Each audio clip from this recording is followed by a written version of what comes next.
Hello, good evening, and welcome to the stream. And if you're watching the video on YouTube, hi all, and welcome to the stream. Yes, indeed. I'm just doing the quick bit of the social mediaing.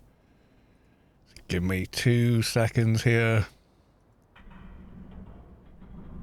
And there we go. Right, okay. That's helping someone who's recently returned to the game. Heavy weapons expertise. No. Not sure where that buff came from. I think all my buffs and whatnot ran out at the end of the stream last time, so yeah. What do I want here? I want shield of something. Asmodean. Not that one. I think it's is it? No. Is it? Oh, let's find out. Oh, I think I need my my own big buffs. I'm going to cast that. That should then let me cast bigger ones. Did I not? Maybe I didn't.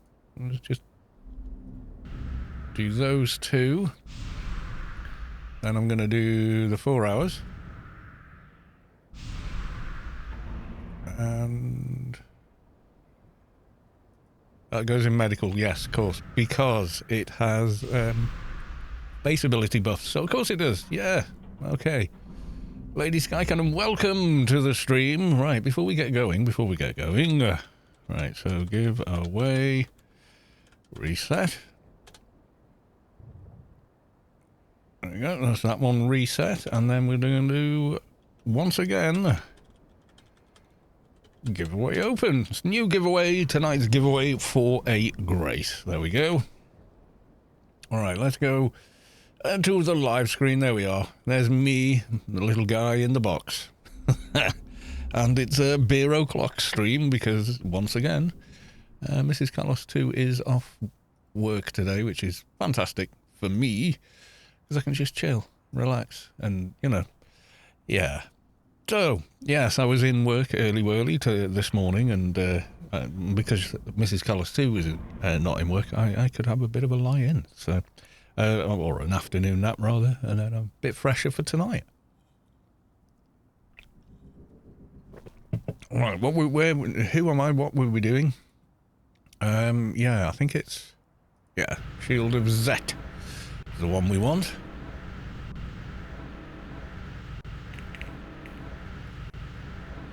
Rerolled AO. Good luck with your entry. Yeah, someone recently returned into the game asked for buffs, and I went, no, I give a man a fish and whatnot. And I was like, no. What you need is the information for the buff bot. So I explained it, showed him where it was, how it worked.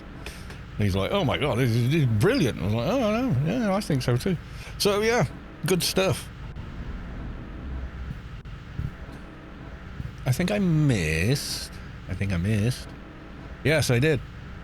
You feel the core of your being shift as the source makes room for a divine presence. Scintillant has reached enlightenment. Congratulations. Oh my god, it's Londis.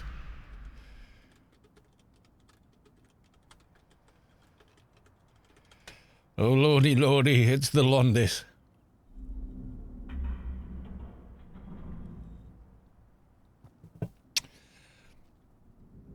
Hide your pants, it's me. Alright, so there we go. So we've got one of these. I want the... Which one am I picking up? Left hand one. Left hand. There we go. So pop that on. Get my defensive back. Yeah, I left this guy logged in with no audio, didn't I? Because we were playing on Rubicon. 19. Yes, we were. Right, okay, so... Let's get a new pet, and let's start buffing him. One buff. 2 buffs.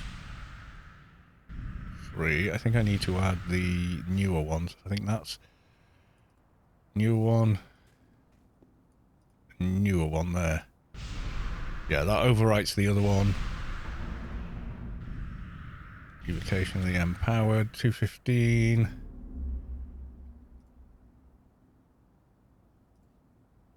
Yeah, so I get both. Okay.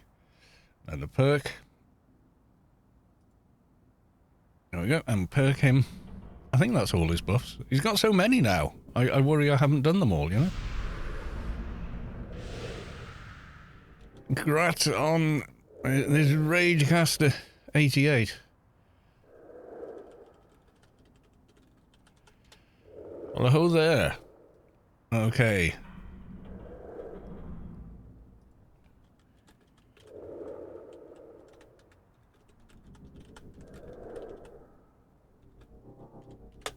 And they won a bag of win last night, so I'm just asking them if they can confirm on the Twitch chat.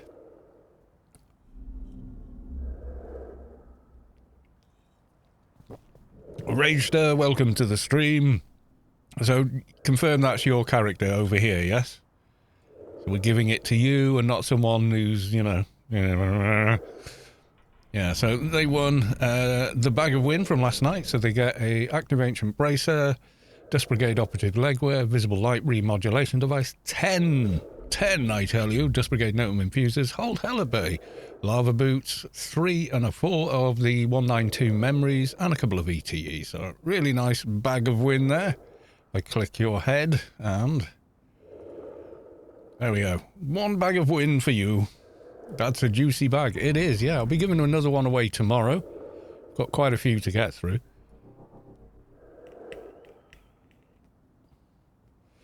There you go.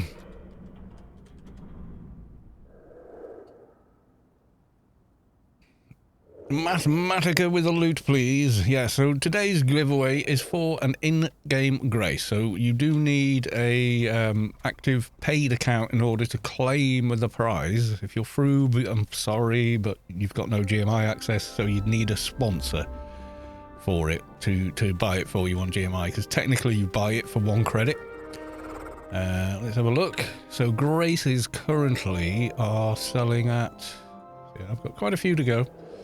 If I click on sell here, 140 billion, not million, billion, like so. So you create a buy order for 1, like some of these guys here, and I would sell it to you. But we confirm, you know, names and everything in the chat. Right, let's crack on. Let's get some XP done. We're going to be doing a find a friend a little later, hence the title of the stream. But as I say, that is for a little bit later. I've spoken to Spacequest and they said, yeah, it'll have to be a little bit later because some other people want to join in. I'm like, yeah, that's cool. But it'll be after Sector 42, which I think they're doing as we speak. So yeah, basic shoplifter. Wow, I've not had that for a long time. I'd like an elite assignment. Prisoner, please. It's nice and simple. There we go.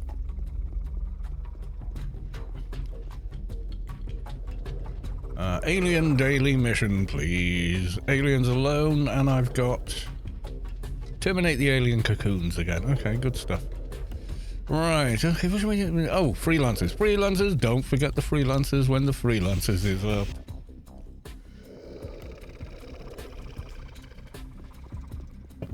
Yeah, it's a damn fine bracer, one of those. I don't have one on this character yet, but yeah. I should get one. I will need one, certainly, to do betas and whatnot on an Atrox. Sense being the killer that it is. Bastion for free, good luck with your entry. And I missed a couple of doohickeys yesterday. Fastleaf Country gifted a tier 1 sub to John Goodhorse on the last stream, and I completely missed it. So apologies for that, and thank you.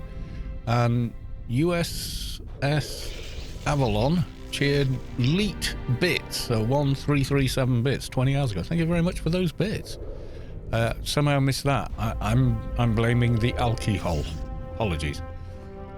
If I miss someone doing a thing, the chat, feel free to say, oi, you missed a cheer or you missed a something, because that's exactly how bad I am.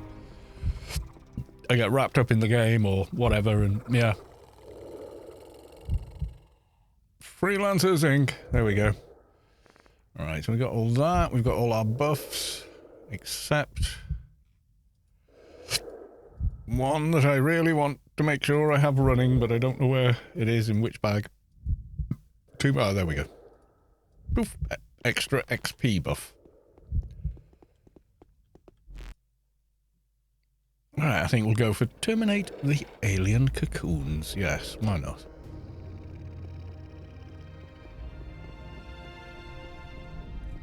Trandar with a loot, please. Good luck. Okay, that would be a box. All the characters.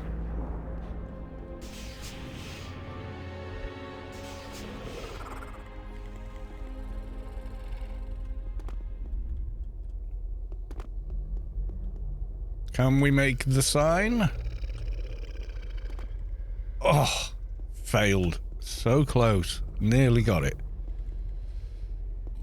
If I jump with his run speed as it currently is, if I just jump too far out, I sort of overstep it, you know? Alright, kill all the things. Yeah, pet's hitting damn side harder than now. Fagram with a loot, please. Good luck.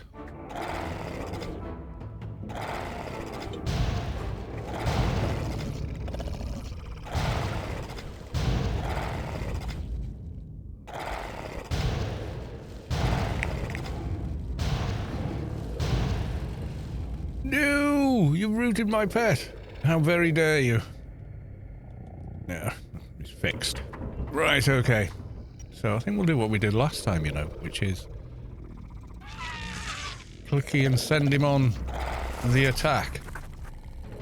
I'm going to put Carlo... Just delete them all for me as I open them up. Hoggerman with a loot, please. Good luck. Yeah, I don't need two of these things, do I? Arc Spacequest, good evening, sir. Welcome to the stream.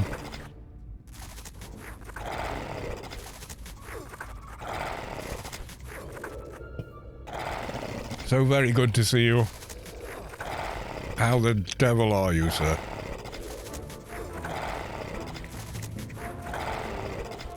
And Alondis in the chat once again. Welcome on in, sir. It's been a while. How are you doing? How's things? Everything going all right? How's that monster system of yours? Is it even better a system than mine?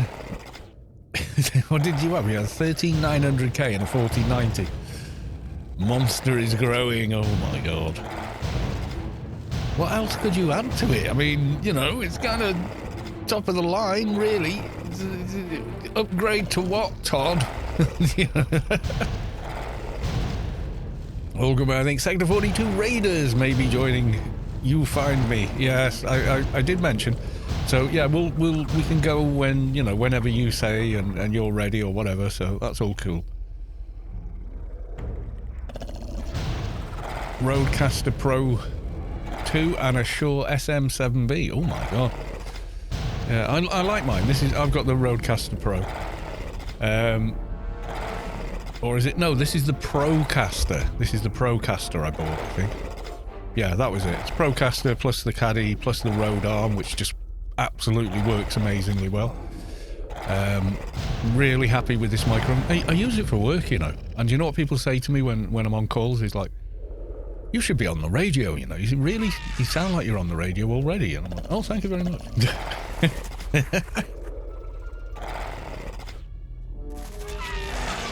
Something new. Do you know what one of the best upgrades you can get for dynamic mics is a DBX 286. That's what I run the mic through, is a mic pre. Thing is amazing. It's got such a great controllable sound. There's no faffing about. If you want to change something, you lean over and turn a knob. And you know, as someone that comes from guitar amps, I'm much more happy with little knobs to turn. Roadcaster does all that. Yeah, I believe so. Is that the the interface, yeah? Dials and sliders, yeah, this has got that. The DBX286 is like, for broadcast, is one of the most revered, I think the word is, units you can get, which is why I got it. And they're surprisingly cheap for what they are. You know, they're not, like, hugely expensive. According to this, I'm not streaming. Hang on. Well, I must be, because people are talking to me. That's better. No, I don't want to cast the stream. I just want to check I've got... yeah, we got transcoding. There we go. That's what I was after.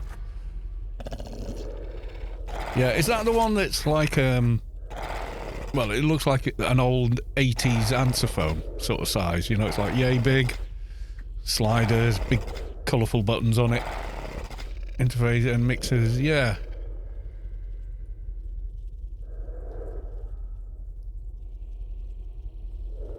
Come on, Road.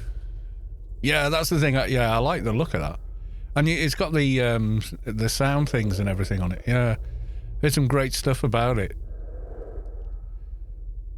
And that's the exact same arm as the one I've got, but it's got... all they've added there, really, is they put some fabric on this bit. The arm itself is the same. It's still got coil spring levers and such like. Ooh, that's slightly loose, you know.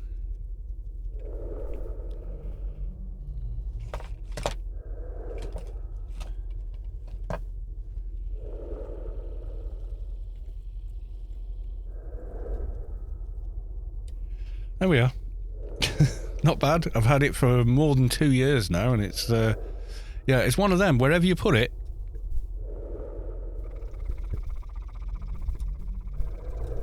it's like being an astronaut or something. Wherever you let go of it, that's where it stays. That's it. There's no, it drifts that way, it drifts that. Nope, stays exactly where you leave it, which is brilliant.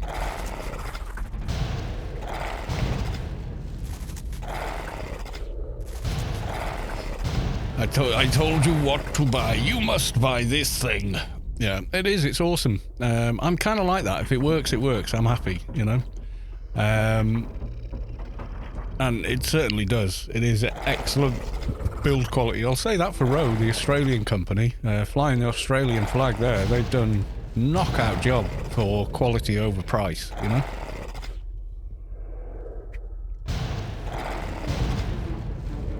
Who makes the Elgato one, do you know? Because I know the Elgato mics are made by Lewitt, who are a fantastic mic company, but what Elgato do is they've got design ideas and then they get an established manufacturer to make the product. So for the mics, they got Lewitt to make a mic for them. Because they've got all the machining, the technical know-how, and all the skills in-house. So Elgato have been very clever in the way they've run their business. Is let's get the guys that really know what they're doing with this stuff to make it for us. You know, that's smart. That's clever, you know. Corsair owned. Yeah, I believe so. Corsair are involved, I know that, so...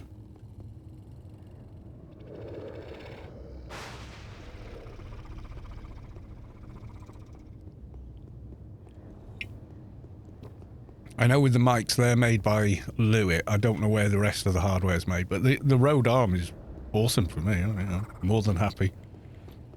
And that's with the Procaster, which is like nearly 1 kilo in weight, plus the stand, the shock absorber. So even if you bang this, there's barely any sound. Like that, you can hear it, but compared to... that's how much it reduces it by, yeah? Pretty big chunk.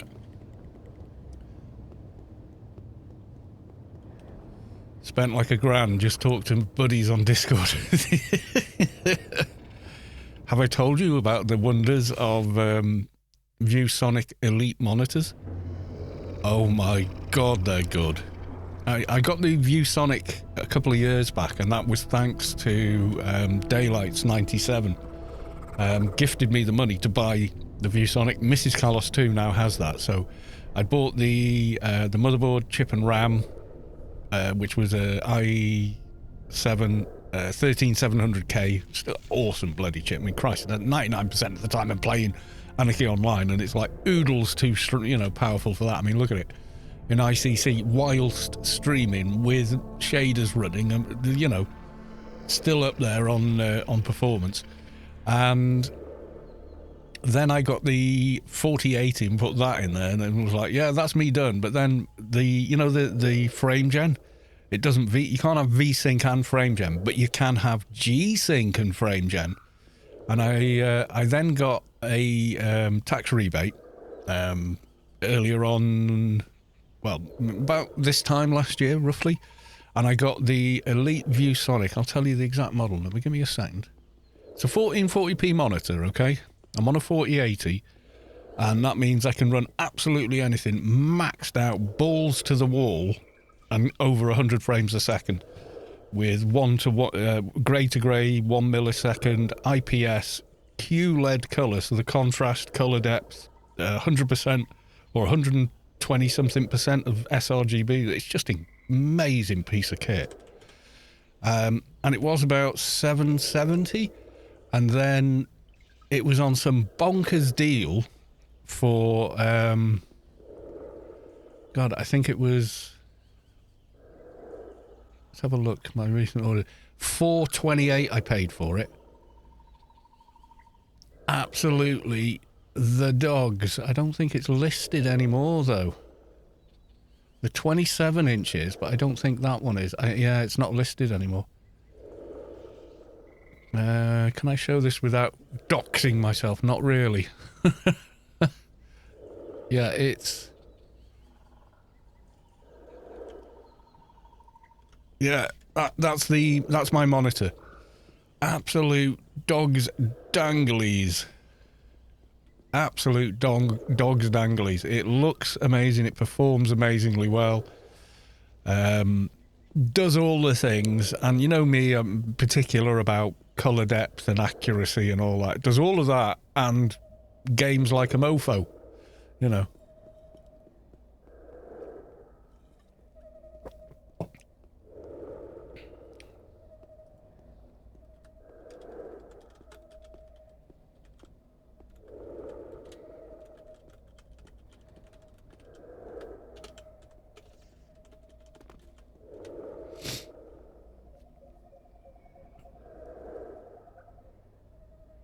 You on 2019 server? Never mind.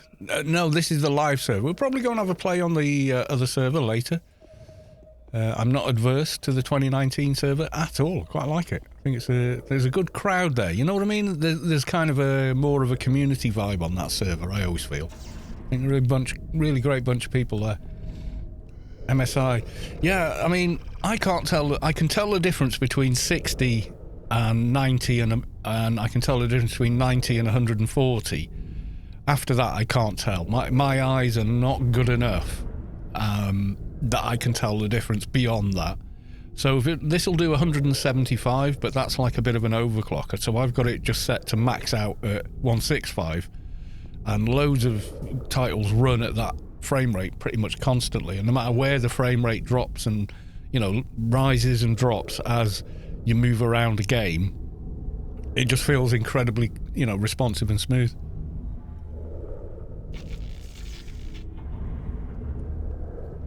Absolute belter of a monitor. The 4K one is more popular, but I have put a 4K monitor next to this 1440p monitor, and I can't see a difference. I mean, maybe some people can, and, you know, they've got, you know, higher density of receptors in their eyes, and, you know, like 40/20 vision or something like that, and they can see it. But personally, I can't see it at all. My vision's about what used to be about 20/20. It's decreasing all the time. Actually, my distant vision is fine. I can see really well at a distance. You know, as you get older, up close gets harder. It's just the way it is.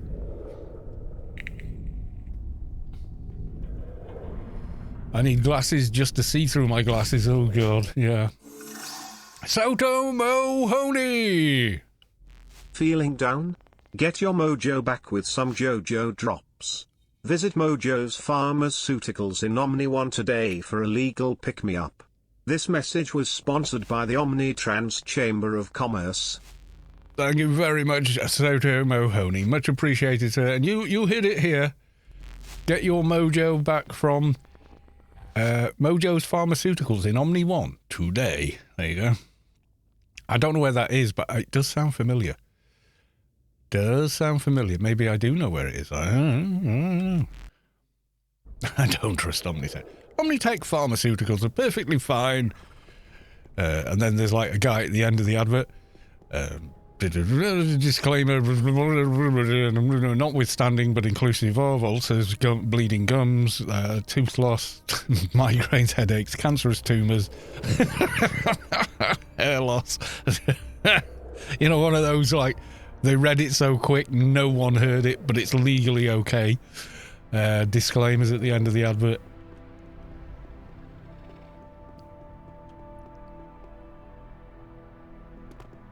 May include re-education. Yes, nothing says tolerance and inclusiveness than re-education centres sponsored by the by the corporation. All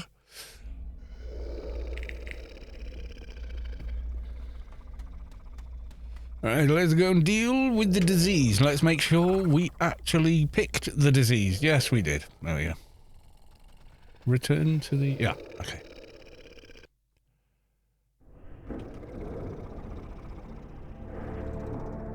I love the music in this game. So cool. Atmospheric. Yeah, I always imagine the re-education centres looking like, you know, the necromancer thing from, was it Chronicles of Riddick? And they're all like lined up like they're in a poultry kind of factory or something with two things and they're supporting their body weight through their neck. Yeah, it kind of reminds me of that word. It's like, that doesn't sound like a fun time. I blame you for this, Carl. I resubbed on one account and then a day later I subbed the other two. Oops. Well, you know, what are you going to do? You can blame me, I guess, but, you know.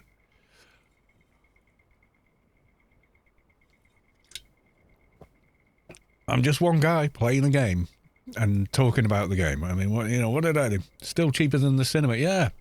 I want to go IMAX and watch the new, or the part 2 of the Dune movie. And all I'm hearing from everyone, it was originally shot for IMAX. It looks best in IMAX. And I'm like, yeah, I should go and see it in IMAX before I watch it on streaming service or whatever, you know? I should totally do that, you know?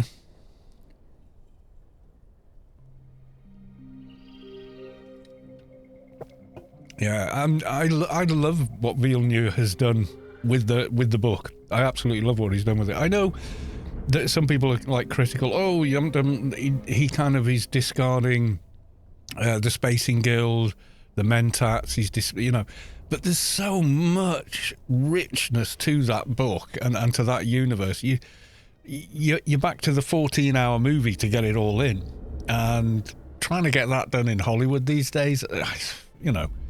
So he's fixed on what is the crux of the story is, you know, hey, don't trust charismatic leaders. They don't always have your best interests at heart, you know? Sometimes they have ulterior... That is the message of the book. I mean, that's quoting James Herbert himself, and he would know he wrote the bloody thing, you know? Yeah, to do a complete...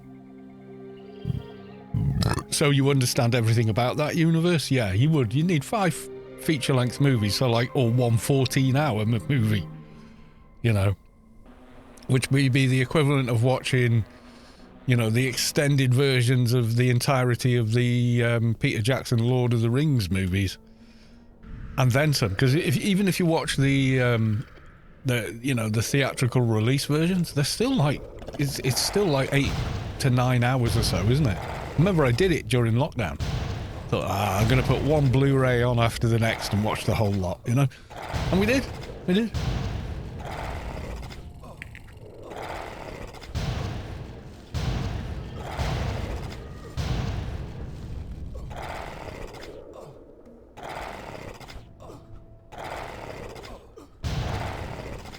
I fall asleep and I can't, it's too damn loud. Yeah, I rewatch those once a year as well. That's definitely a me thing. That's a me and you thing, my dude. We both do it, yeah. Like, at least once a year I watch John Carpenter's They Live. Have you ever seen that movie, guys? Oh my god, you gotta watch it. I mean, it's the most, like, late 80s thing ever, but oh yeah, it's good. It's so good.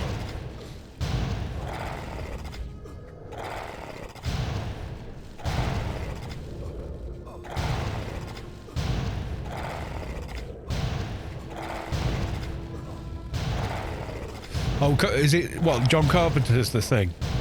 With, oh god, Kurt Russell. Yeah, that's the real practical effects, everything's in camera, yada yada yada, but it's so well played as well. I have come here to chew bubblegum and kick ass, and I'm fresh out of bubblegum. Yeah. It's just the way the story starts as one thing, and you think you know what's going on, and then, like, they do a switcheroo partway through, which I think relates to how the original work was written. But the way they do it is so good, you know. Rowdy Piper. Do you remember, what was he? It was something like Frog Came to Helltown or something. He did another movie like that, which was like, what? And yeah, he did, and it was like, it's a bit cheesy, but They Live, he's brilliant in that. He really is good in it.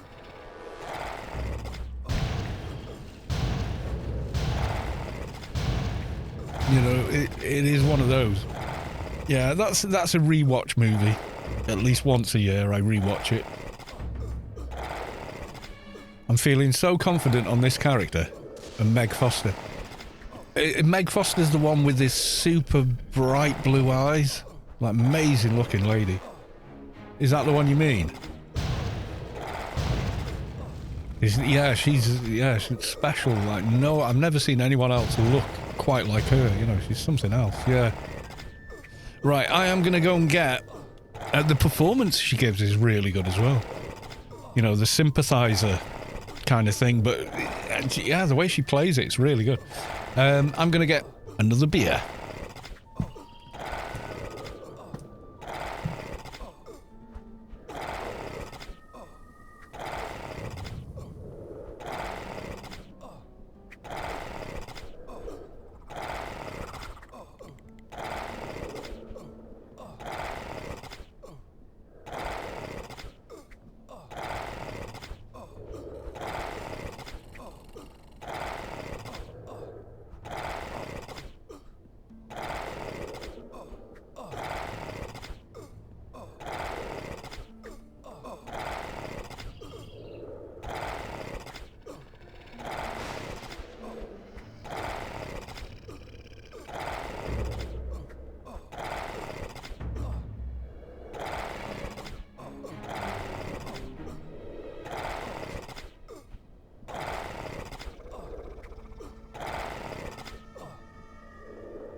Yeah, I do like those movies. I'm back, by the way. Like anyone noticed.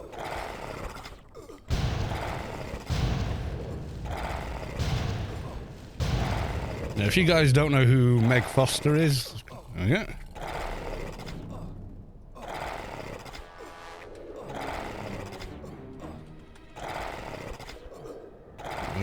Well, she's an older lady now, because, you know, when she was 1948, she's 78 now. She looks bloody good for like 78. But you look at like an earlier picture of her, like there she's going to be what in her 70s. But those eyes are for real, guys. She's got such amazing. There she is when she's young. Just wow. Wow. You know.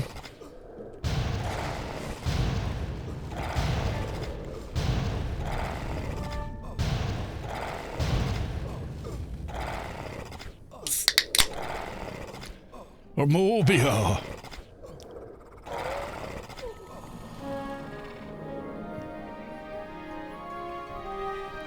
Quick look. No, nothing particularly interesting worth telling anyone about. Right, okay. Let's fix Carlo. Yeah, she's got her following, put it that way. And I can definitely see why. Played the evil sorceress. She did, yeah, she did.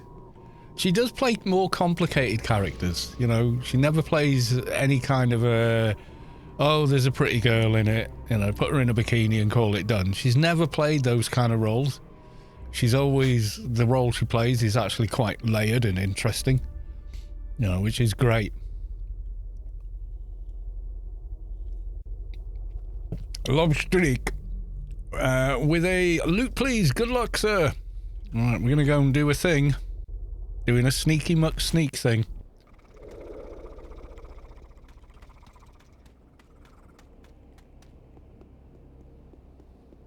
Will he make it or will he die? A Rob Zombie movie. Possibly, yeah. I think there was an image there of her as a zombie. You know, so... I think that comes up. I mean, she's in a lot of makeup, but you can tell it's her.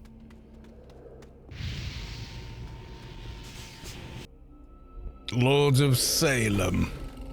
That sounds about right to me.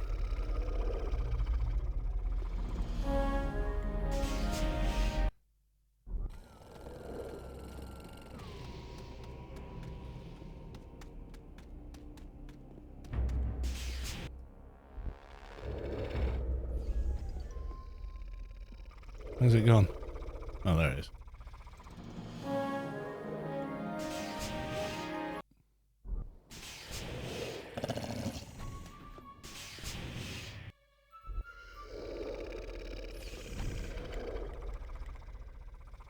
Yeah, I thought it'd overflow. Okay.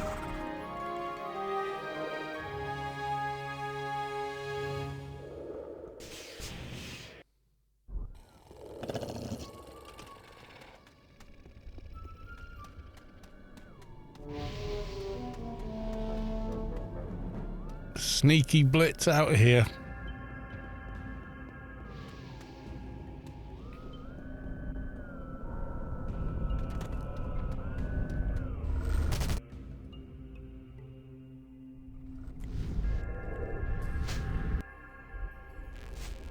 Let's go and hand a couple of these in.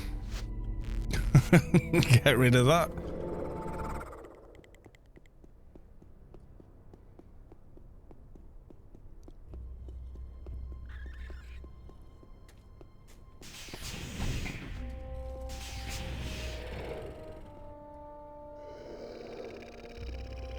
Save me! Mission complete. Flag gone. Do the alien one as well. Goodbye.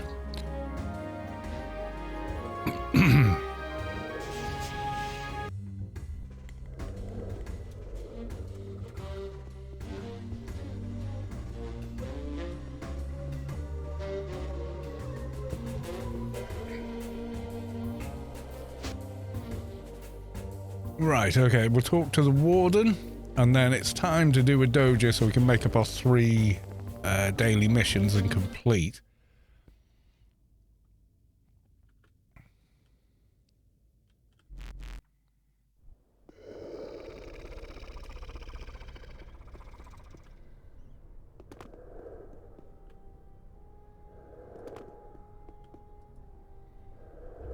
Another dead prisoner. I'll take the green. I don't care. I'm going to keep it. Rosiliviu. With a loot, please. Good luck. At least I think that's how I would say your name. I don't know. Could be completely different. I don't know. Right, let's get this one handed in as well. Poof.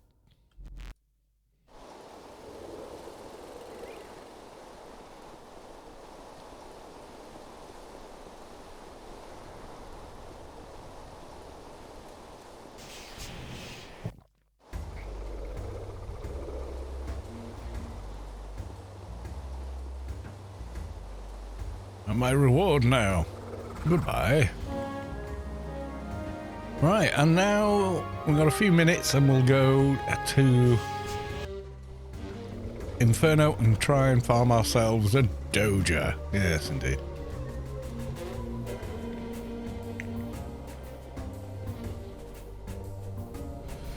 Did Stella have her buff or not? I'm not sure. No. Okay. Fair enough. Fair enough. We just wait it out. Yes, we will. It's gone all gloomy because it's night time. Why does it always go night time when I'm streaming? It's kind of annoying. So how is everybody's weekend going? Is everyone having the fun?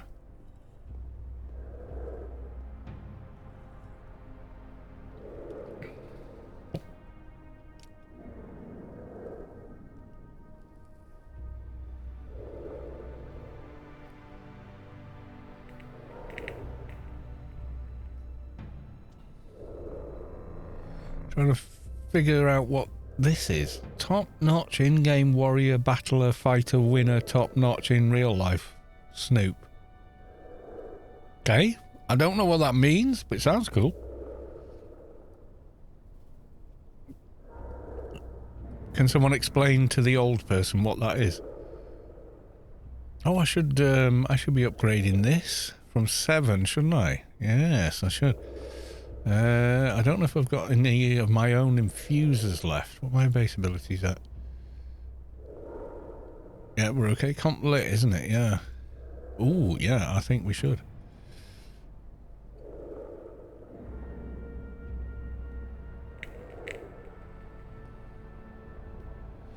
Yeah, I've joined the global chat doohickey, which is quite good fun. You know, if things are quiet, it's quite handy.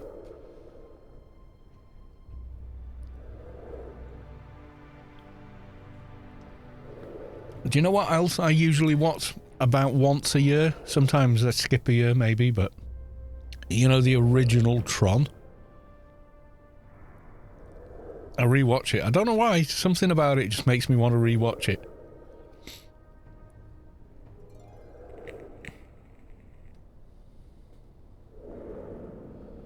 It is a very rewatchable movie somehow. Some movies are not, even though I really, really love them. Like, I really like especially the first John Wick movie. I really love that. But it's not as rewatchable as some other movies somehow. Gamble 11111, welcome to the stream, good sir. How the devil are you? In the pub? Are you at home?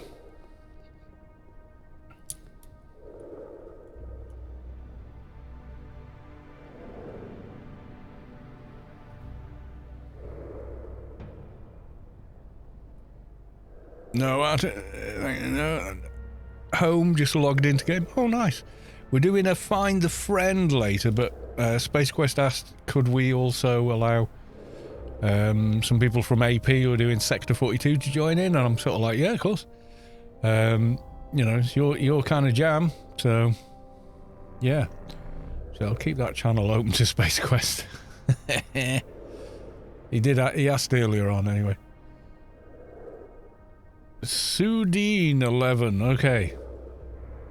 I shall keep that in mind. It has another alert. Oh, right, okay. Marker's red. Yeah, there you go. That'll do. Yeah, so the Grace giveaway is running, by the way, in case you didn't know.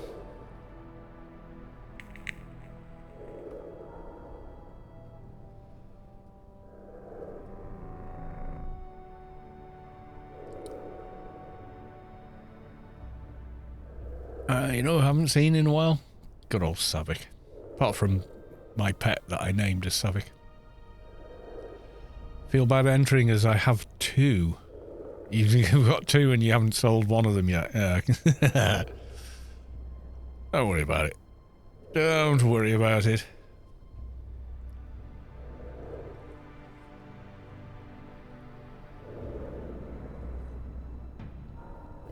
Looking for 2 or 3 tunes, level 42 to 83 for team mission pulling. But, oh, Spoke to Sav in-game last Sunday. Oh, right, okay.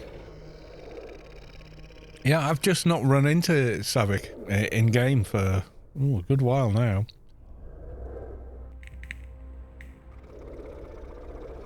More's the pity. I do love Sav. She's awesome. And her map is the best map of Rubicon on Rubicon. Bar none. Sorry, it's just a fact. You just have to accept it. It is what it is. There are no substitutions. I did just realise something. Yep. Okay.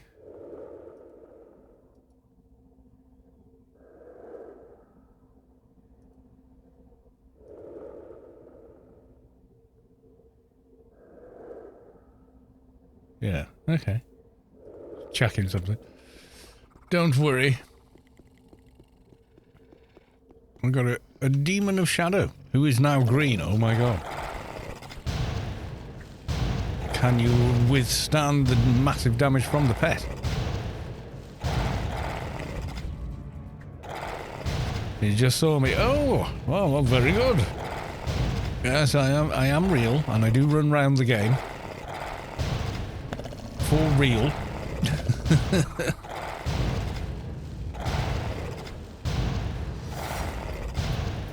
I did have someone once say to me, I think it was in a comment, do you really play this game? I never see you. What? Yeah. Perhaps we're in different time zones. Yeah, something.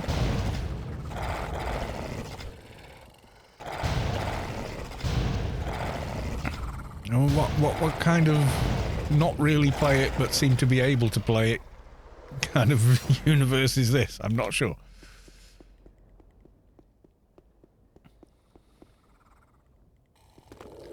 Yeah, we've still got a bunch of you've already entered once, Russ. You cannot enter more than once. One entry per person.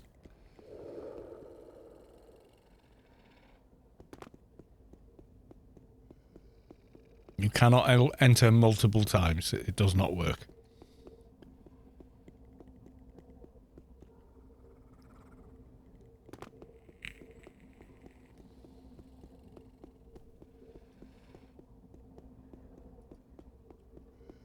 Beer, please. Yes, indeed. Oh, lordy, lordy, we've got a coal lizard. Never mind.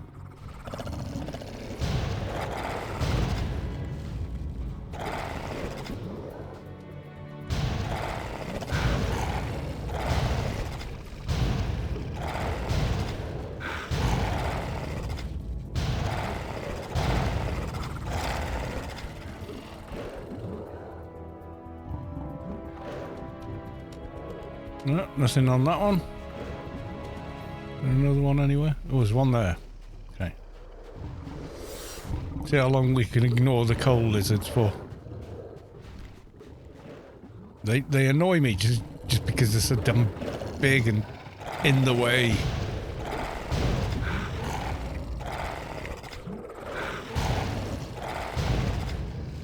Yeah, so just to explain for everyone, the giveaways are single entry per person in chat.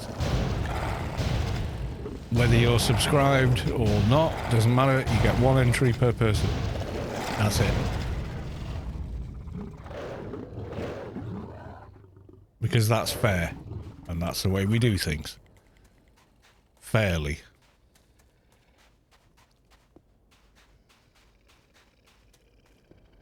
If it was multiple entries per person, then it would be a nightmare mess because people would spend most of the chat re-entering. And we're not going to do that, so, you know.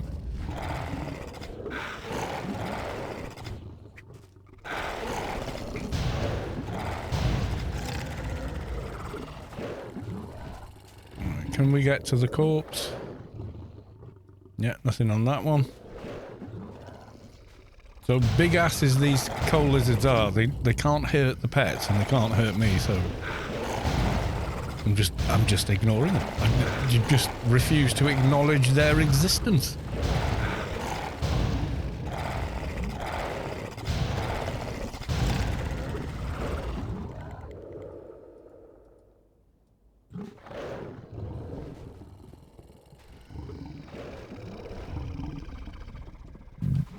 Okay, this guy looks a bit stuck. There he is. Come to me, my pretty.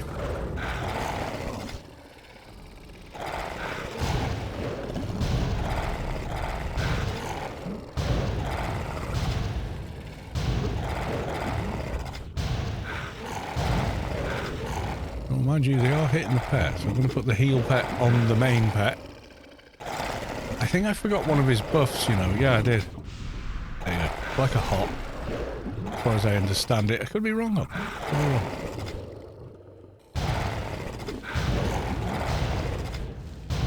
Healerson, welcome to the stream. I haven't seen you for ages. Hey Carl, how you doing today?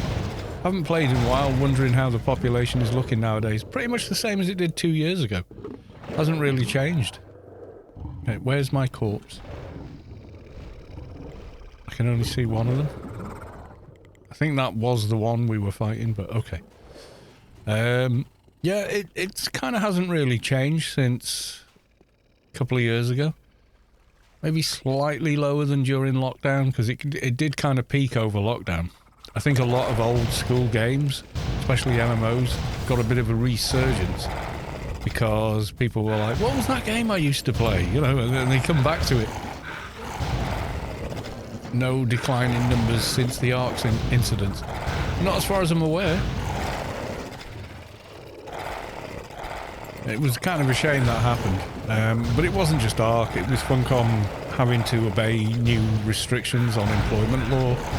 So all the volunteer programs literally had to go. There was nothing they could do other than face humongous fines, and, you know, they're just not going to put themselves in that position, are they?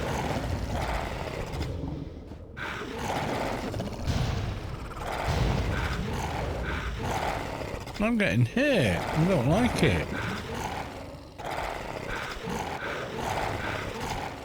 I shouldn't be getting hit. I've got a shield of win.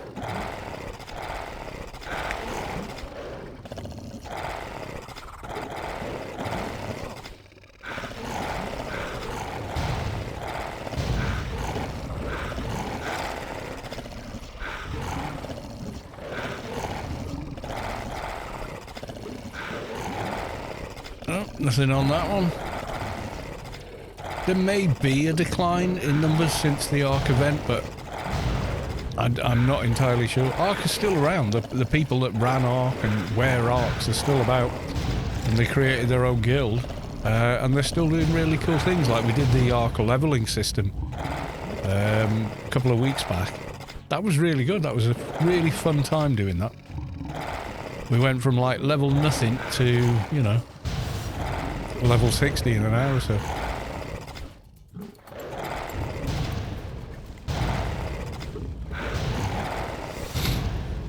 And Arc Fairwolf kind of announced that they were doing it, and there wasn't much uptake, and then we did one stream, and now he's kind of overloaded with people going, I want a free leveling system. Yeah. Well, you know, that was the idea of the stream. It's like, give it a bit of visibility.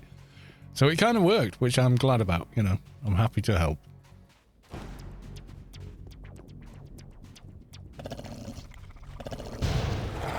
I mean, I don't know how much more work that made for people, but hey, that was the general idea. Just it raised the visibility, you know.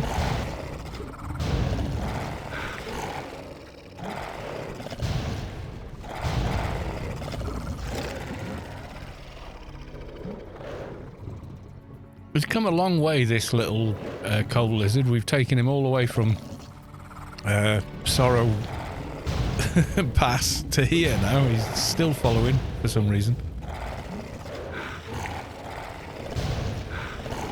I don't think the mob has actually managed to hit us more than once.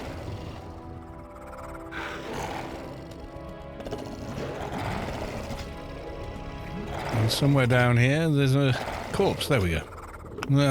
Swizz.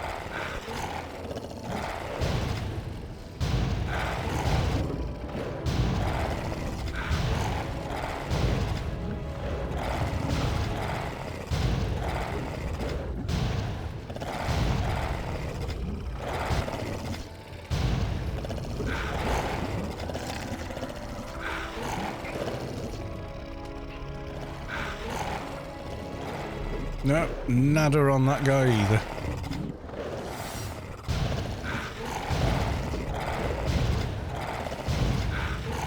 Not having as much luck as we did last time, I think.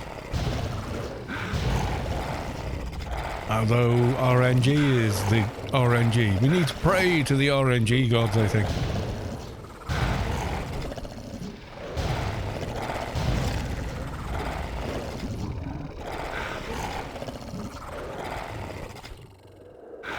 Where's his corpse?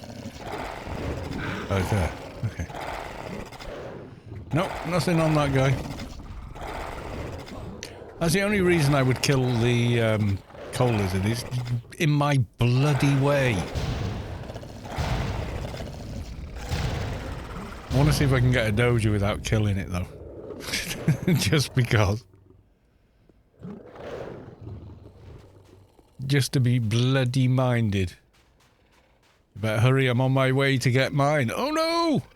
Not competition in the same crowded playfield. That'll never do.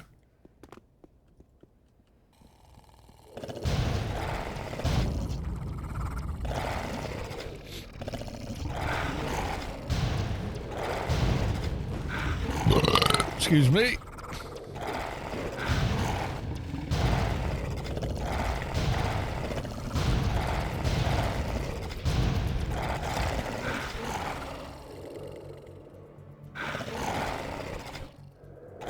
Come on.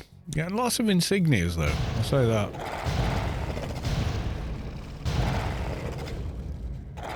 I think Swamp, yeah, the coal lizard is just giving up the, he's given up the ghost. He's just like, nah, you know, I'm done. This guy is completely ignoring me. And he's had enough of it. You know, he feels underappreciated and he kind of does though, innit?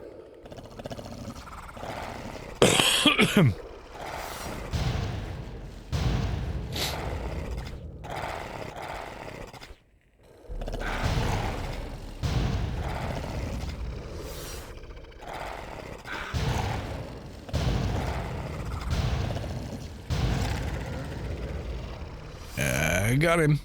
Oh, come on. Come on with the drop rate. It's horrible. We need a Doja so we can do the freelancers. How's Sector 42 going anyway?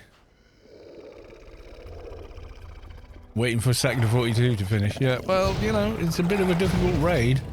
It takes a lot of coordination and effort. It's not a raid that runs itself, that's for sure. You know, like Beast Raid, pretty straightforward. Even doing Zods, pretty straightforward. Sector 42, no. You've got to coordinate with everybody. Not long started. Right, okay, so it's going to be a little while yet. Which is okay.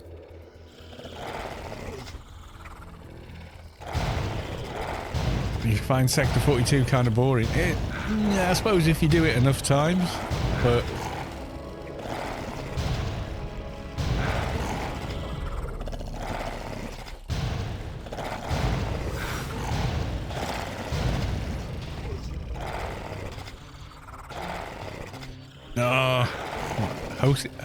Hostland, go away. Nobody likes you. Nobody wants to know.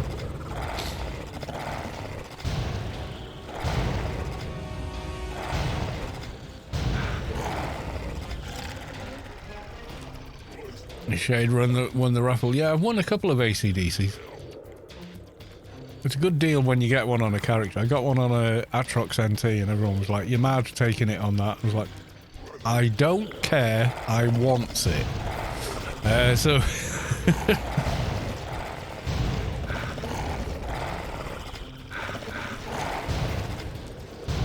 Won't do it again, I used all my luck. Nah, I've won a couple of times on those. You don't win every time, but, you know. You feel the core of your being shift as the source makes room for a divine presence. Keep hip has reached enlightenment. Congratulations. Yay for Doja. Okay, we got a Doja, so we're going to right-click the Doja. And we're going to beacon. Yes, we are. I'm not sure how long we were out here hunting, but that wasn't bad. That was about average, I would say.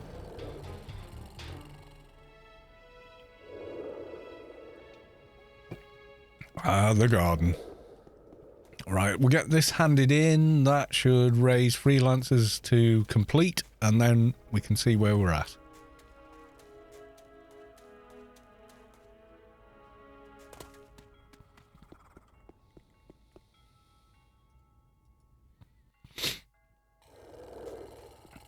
Yep, we're zipping here because it's the quickest way. Yeah, I don't know how many Sector 42 runs I did. Ended up tanking more than once on a keeper when the enforcer died because the dock crashed that game, so obviously no more heals. So yeah, I kind of like off-tanked on a keeper at Sector 42, which was wild. But, you know, it worked in the end, so all good.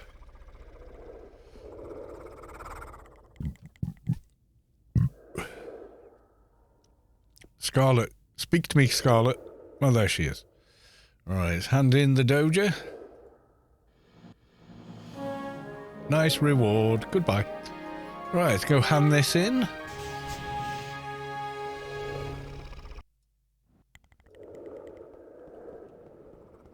That should be freelancers complete. It is. Yay.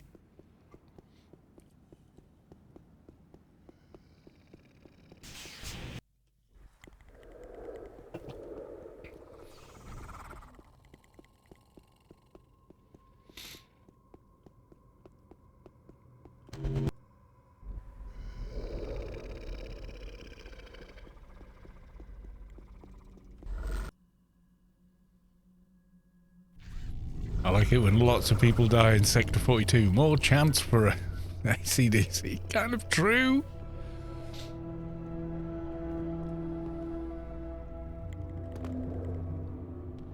Yeah, I did a lot with, there we go. Did we get anything? No, no Freelancers Inc. tokens. But hey, you know, a lot of XP. Okay, we're done on there. So that's Daly's done, I think.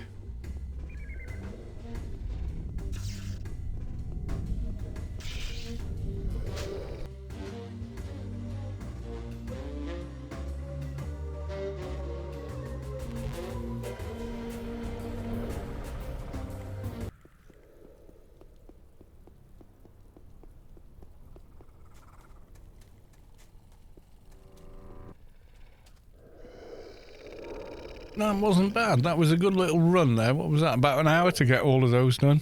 And we did spend quite a bit of time with the Doja hunt, but you know, this is what happens. Right, I think I will take this moment to fetch myself another beer. Yes, I shall be back.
You feel the core of your being shift as the source makes room for a divine presence. Keep Hip has reached enlightenment.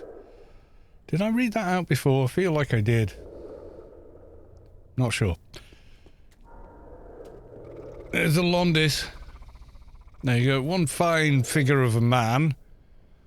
At least front ways on.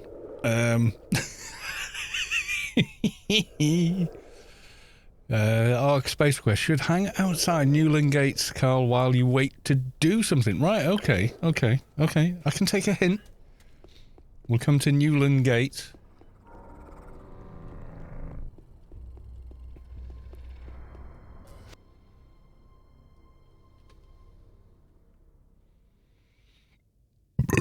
Excuse I. What's going on outside Newland Gate? Okay, I get the feeling something's happening. No, I see nothing. Is there something going on over here? At the Bronto Burger? No, all quiet here. Okay.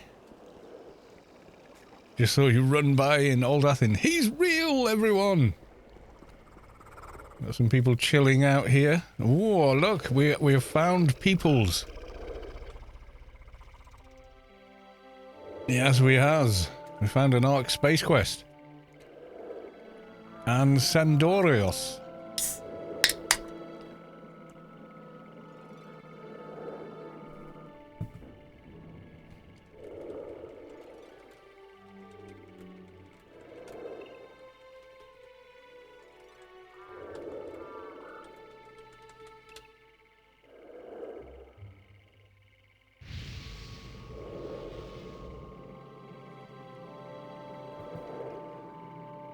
Yeah, it was. I did this look.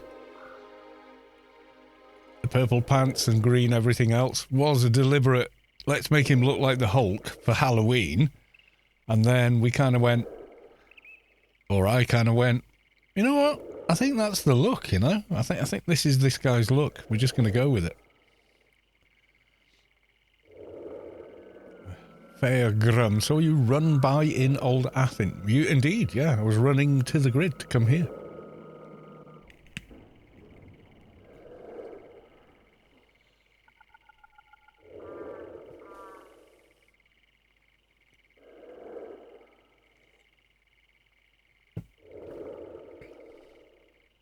Yeah, I've been messing with filters a little bit on the stream. I'll just try and mess with them now.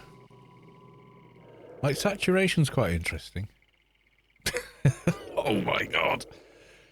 No, that may be too high. I think, oh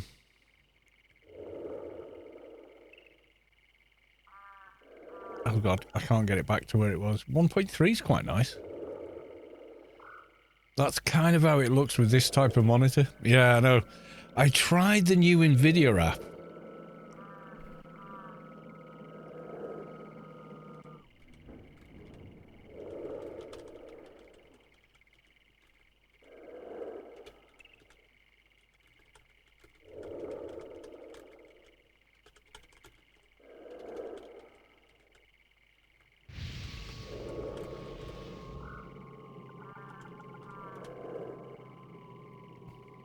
Is this Wolf? No, it's Calasu. Name this character after Wolf is a bit of fun. Yep.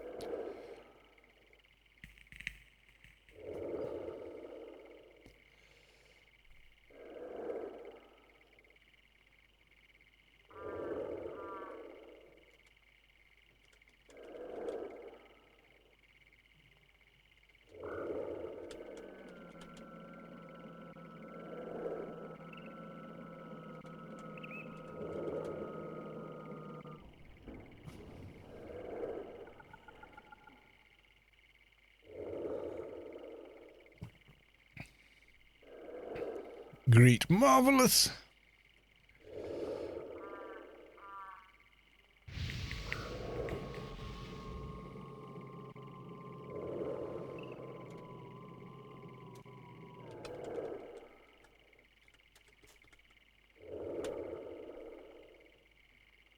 I'll leave you to do your thing. Have an epic afternoon.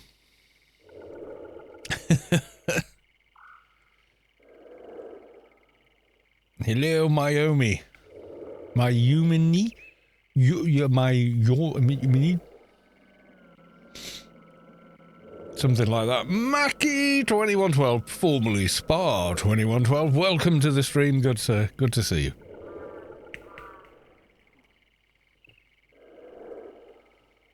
Quality 203 sharpshooter's legs, 2 billion. God, are they that expensive now? Well, that's what someone's asking for them. I'm just, you know, sounds pricey to me. Yeah, I miss the days where Ark were a proper Ark, as in, you know, had the GM powers and stuff. Because, yeah, those streams with the aliens and everything, that was so much fun. So much fun. And like, yeah, the XP was nice, but it was more about the running away, the seekers, the dying, the being teleported to your doom, and they were great times, you know. And we had a good run with that. We, you know, like 2 years of it, which, you know, all things considered, was pretty good fun.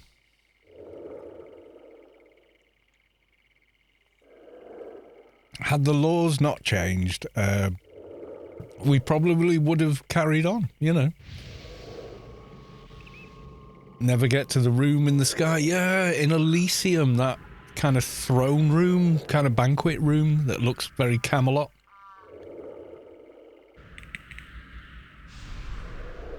Yeah, and Dust to Dust was 3 years. That was a great storyline.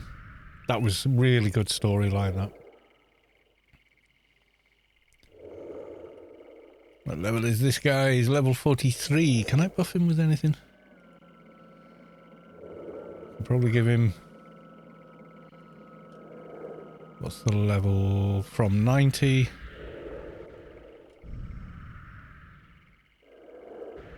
Masteries, maybe?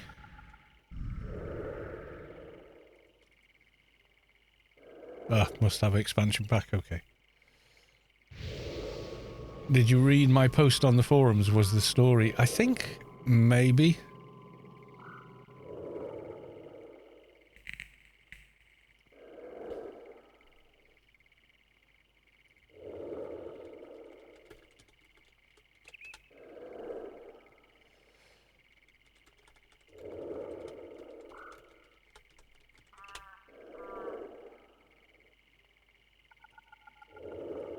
I think I did.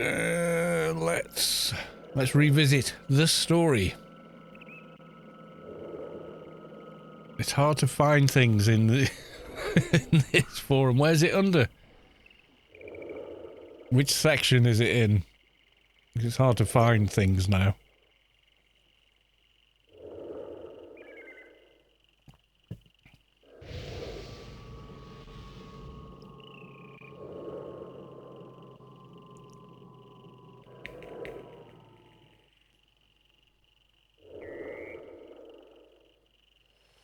Okay.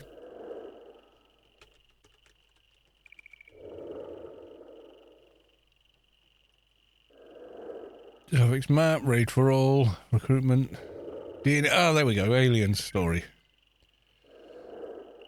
What? Oh, right. Oh, you did lots and lots of words. Yeah, guys, it wasn't just like XP events. As you know, myself and the Ark events team had put together events for a few years about Dust to Dust and aliens. This was not all random fun, it was part of a storyline. In the little time I have, I managed to write down part of one of the stories. Of course, we're no longer able to continue the story as Ark now does not exist. I hope you enjoy this story, and maybe it will answer some of the questions about why all this happened. Of course, it was all about extra game content for the players, but that was part of the storyline. I will post the second part soon. Dust to Dust, Part 1.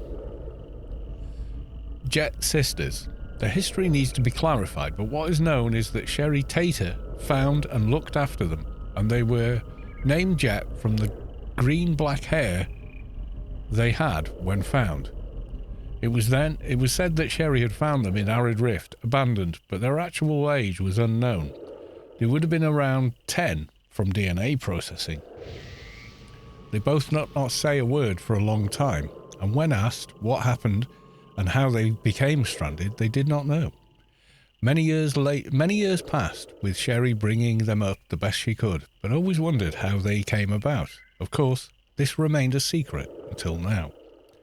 Jane Jett soon left Sherry and her sister. No one is sure why, but she joined the Dust Brigade ranks at a very young age, going after a discussion between her and her sister about how they must find the required information. What this information was about, Sherry did not know. But they were old enough to take care of themselves. The sadness that Sherry has not spoken to her to this day and will not speak about them. Clarissa set off to the Shadowlands a year or so later without explanation. But I need help finding something.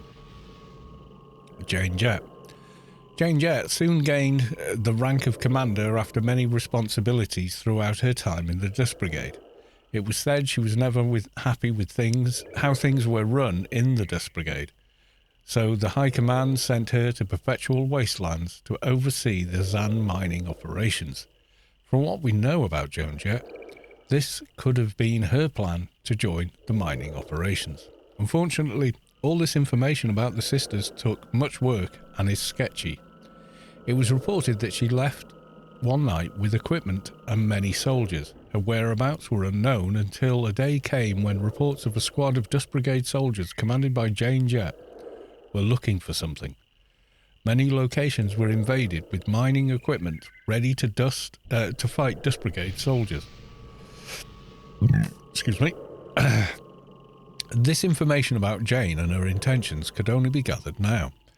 A discovered information disc did, however, uncover that the Dust Brigade leaders were letting Jane Jett carry on with her quest. One thing that was mentioned within the information disc was the word artifact. Battles with all factions came about with Jane Jett and her soldiers when they approached them to see what they were up to and looking for. Every time Jane Jett would escape the clutches of the defenders, this left a lot of frustration and confusion on what the artifact was and why she would need this so badly. More to the worry of many is that the Dust Brigade leaders had also had an underlying plan to take the artifact of Jane Jett once found. Many defenders joined the quest to rid the Dust Brigade and Jane Jett. They even made t-shirts named the quest Dust to Dust. How bad your grammar is. Always read your work out loud.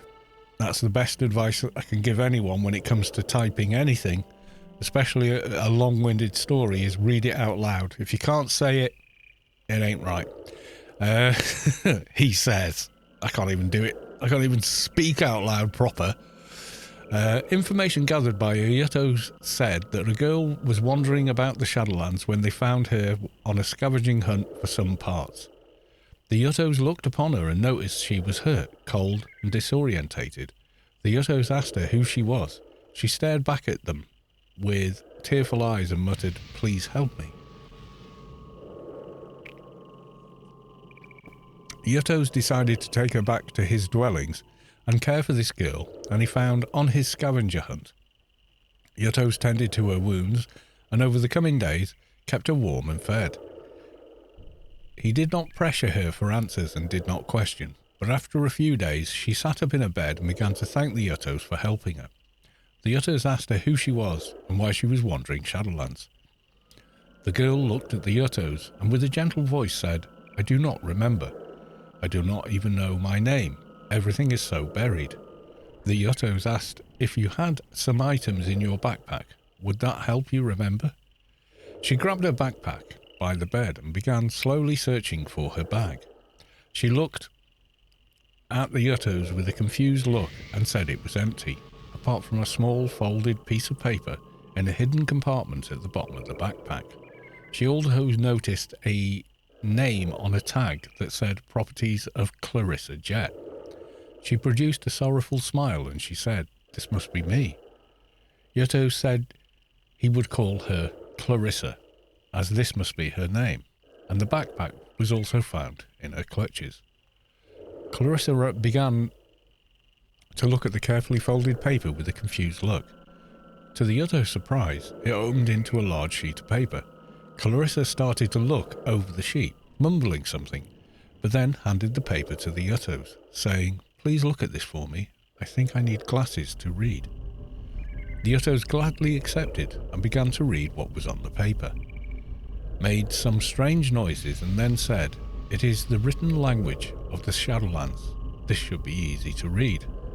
While looking at the sheet and then back at Clarissa, he was muttering something about alien technology and information together. He raised his head, looked at Clarissa and said, "We need to get you to OmniMed to help your wounds that are not healing. I will head off to the wise ones of the Council of Truth. OmniMed can help you remember more about yourself and where you obtained this map." So the girl looked at him with hope and agreed to travel with him. Before the Uttos attended the Council of Truth, he kept his word and visited OmniMed. He introduced them to Clarissa. They welcomed the girl and gave her a room with a personal medic to care for her. They were sure they could bring her memory back with medical care. And with that, Uttos made his way to the Council of Truth.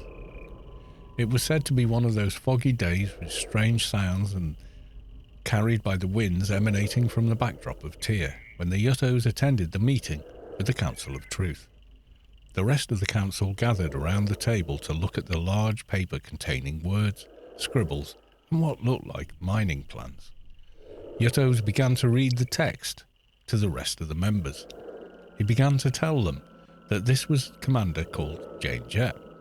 She had overseen the Zan mining operations in Perpetual Wastelands. Uttos said Jane Jett had personal notes.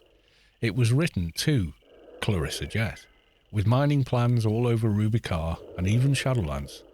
No specific items she was looking for were written down, but the massive list of needed machinery included dropships, drilling equipment, power plants, and much, much more.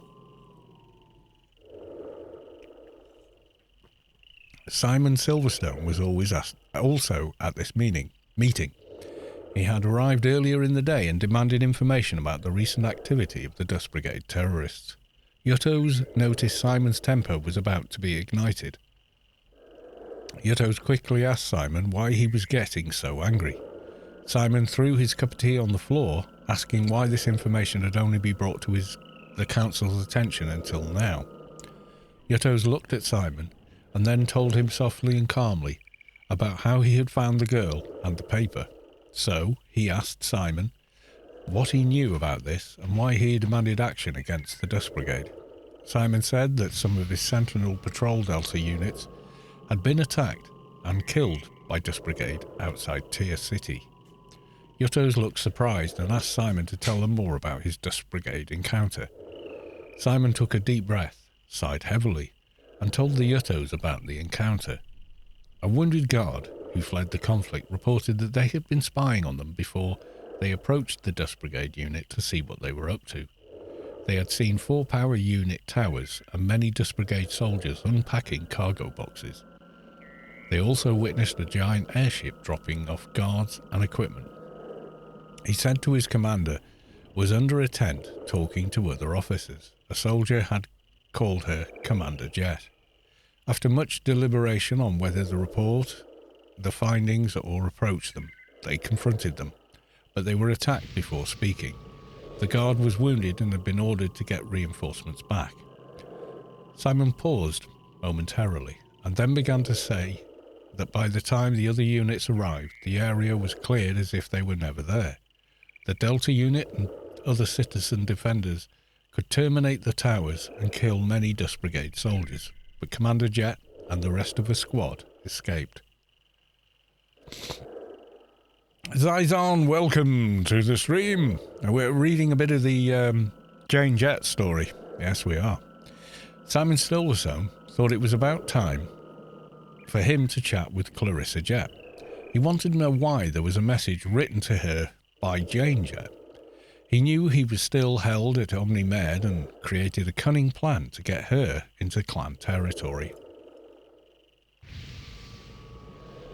Some of the volunteers agreed to fulfill Simon's goal and headed to Omni-Med. The journey was not without complications, but eventually they arrived at Omni-Med. A nurse answered the door and with a stern voice asked them what they needed. Hannah was one of the volunteers and spoke up, saying they were there to collect Clarissa Jett. The nurse inquired why she should go with them. Hannah replied that one of the previous council members was her uncle, and Hannah was her mother. Whether Omni-Med believed them or not, they still let them return with her. A note was added that a particularly distinguished-looking person was looking from afar. They heard this man being called McVert. It was almost as if he had her go with a slight nod, but in his eyes he could see they had another plan in mind.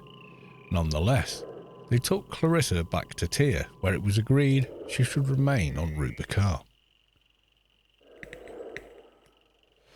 Hannah spoke up and said she would look after her while recovering. She brought her back to a small but comfortable apartment.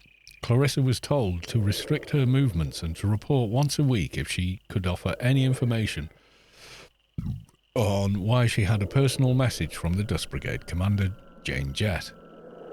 Any information she had about Jane Jett during this time, she made many friends. Oh, I see. Any information she had about Jane Jett. During this time, she made many friends her new hobby, people watching. Over many months, battles took place all over the lands of Rubicar, always ending the same way, with the defenders frustrated with Jane Jett's escape. Blood, sweat, and beers were the only words used by most defenders after a ferocious battle. It was said that Clarissa Jett had regained most of her memory but was secretive about her past, why she was at Shadowlands.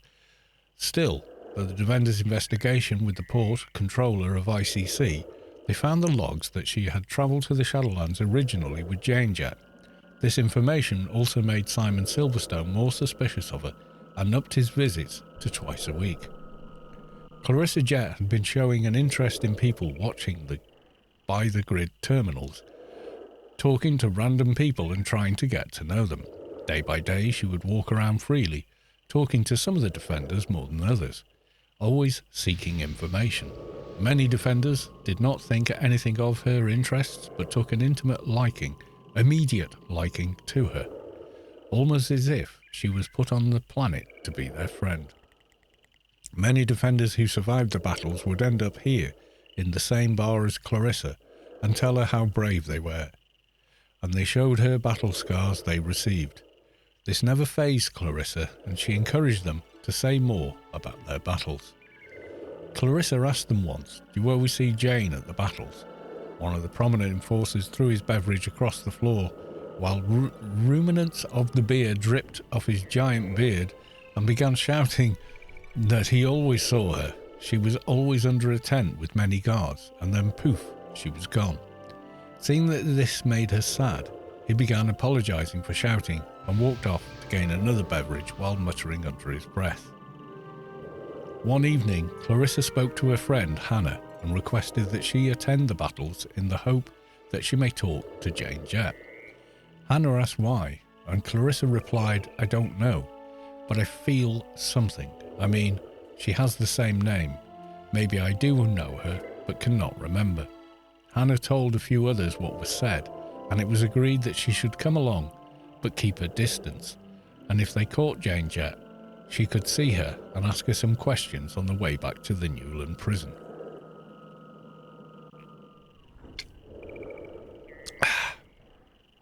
The battle had always been written in the history books, not for the gallant. The defenders fought for an overwhelming force of the Dust Brigade, but this was the battle that Clarissa decided to attend and changed everything. Once again, the Dust Brigade set up another location, bringing their forceful might and equipment. As soon as the site was discovered, many defenders gathered at the border, ready to attack the Dust Brigade and hoping they would capture Jane Jett this time. The tension was building as they started their short walk to the Dust Brigade site. Funny that it may have seemed, but Clarissa seemed excited at the impending attack. A side that Clarissa that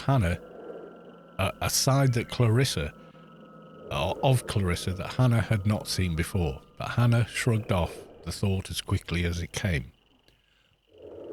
The battle commenced, with the blazing of guns and the swift execution of swords. Still not fazed by all the blood and death, Clarissa decided to edge closer and closer to the tents. Hiding behind large containers, she would now see Jane Jett. In return, Jane saw Clarissa's face as she peered around a container. A scream came out from Jane Jett, so loud that her voice echoed around the valley. Everything was almost in slow motion as a tear ran down Jane's cheek. She could not believe her eyes. My sister, she screamed. My dear sister.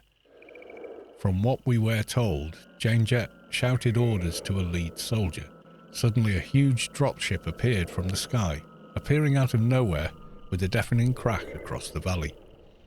Defenders in disbelief and confusion were told to stand down as the Dust Brigade force left as quickly as they came. And all that was left was swirling dust, slowly covering up the dead and injured. Jane Jett ran towards Clarissa, only to be met by the rise of guns pointing towards her. "You stop there, Jane Jett," one of the enforcers shouted. No, said Clarissa. "Let her pass, please."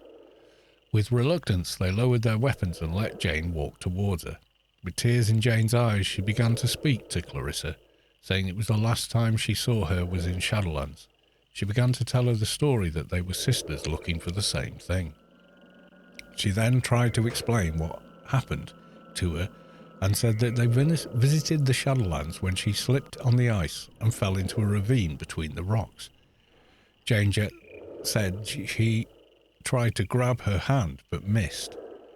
She heard a scream slowly fading until she saw her disappear into the cold darkness. She told Clarissa that she thought she was gone forever.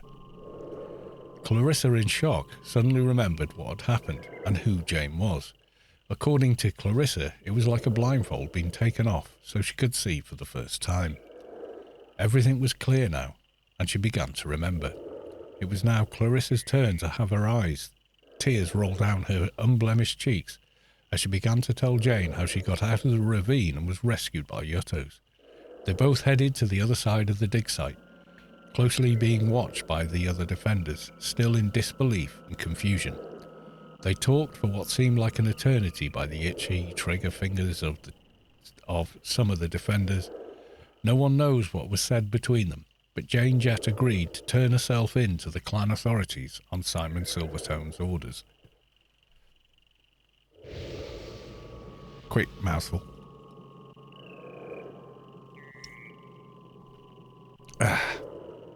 The journey to Newland was happy for many. Beer was fluent. Amongst the now battle-hardened defenders, I'm fluent in beer. Songs were sung and laughter filled the battle cruiser. The Jett sisters sat opposite each other and glared into each other's eyes without words. The guards found this strange as Clarissa wanted to ride with them and speak about the past and future with Jane. Hannah decided to stay with the rest of the defenders, knowing that the carnage could finally be over. Her friend Clarissa finally found her memories and her sister. She sat down, drinking, and put her head back against the wall with a smile, saying, It's a good day for all. They finally reached Newland. The guards were awaiting Jane Jett's arrival and swiftly took her to the cells. As she was taken away, she smiled and said to Clarissa that she would see her soon and everything would work out. Hannah took Clarissa by the hand and said, "Let's have some fun. I'm sure you will be able to visit your sister soon." With a smile, Clarissa agreed and joined the already drunk defenders. Simon Silverstone was made aware of Jane Jett's capture and all that went on with the battle. Even though Simon produced a small smile, it was not enough to make him happy. He wanted her in Tyr prison, not Newland prison, but the council thought it would be safer to keep Jane Jett separate from the now found artifact. The Council of Truth instructed Simon to store the artifact until they could find something to read the inscriptions. Though the massive battles that took place over many months between the Defenders and the Dust Brigade, they saw Jane Jet had indeed found an artifact and now had the full force of the Dust Brigade. One battle that took many lives on both sides saw Jane Jet trying to use the artifact on a massive bomb. Of course, failed, and now the artifact was in Simon Silverstone's possession. There was no connection terminals, wires, or even a display panel. Simon Silverstone was confused by this and summoned the Yuttos to look at the artifact. Trandar, welcome to the stream. Yuttos had already translated the writings they found on the paper they found on Clarissa. He could explain the artifact. Yuttos attended a meeting with Simon Silverstone and looked at the artifact. Information from the meeting is limited, but we know the object was a medium-sized cylindrical shape, shiny with text columns all around the cylinder. Yuttos could not read the text and had never seen this item before. Yuttos wanted to keep the shiny object, but Simon Silverstone took it from the Yuttos' grasp, muttering something. From then, the writing still needed to be translated, but Simon Silverstone secured the artifact within the depths of Tyr Prison. A secret place many guards still have not seen. Only Simon Silverstone's elite guards are trusted to visit and guard its treasures. After many months, it was decided to transfer Jane Jet to Tyr Prison from Newland Prison. Excuse me. To this day, we still do not know why this was done or who gave the order, but we know it was not Simon Silverstone, or maybe the name of the person who did provide this order has been hidden because of the events that were to transpire. Simon Silverstone did not get wind of the situation, confused but happy at the decision. At all the time she was in Newland Prison, no information was gathered from her. It was apparent to Simon Silverstone that the methods at Newland Prison were weak, and they were not to the standards of Tyr Prison, especially it was his backyard, as to say. The day came to move Jane Jet. The streets of Newland and Tyr were both eerily quiet. You could hear the Notum pumps working, with exhaling steam almost matching the walk of the guards.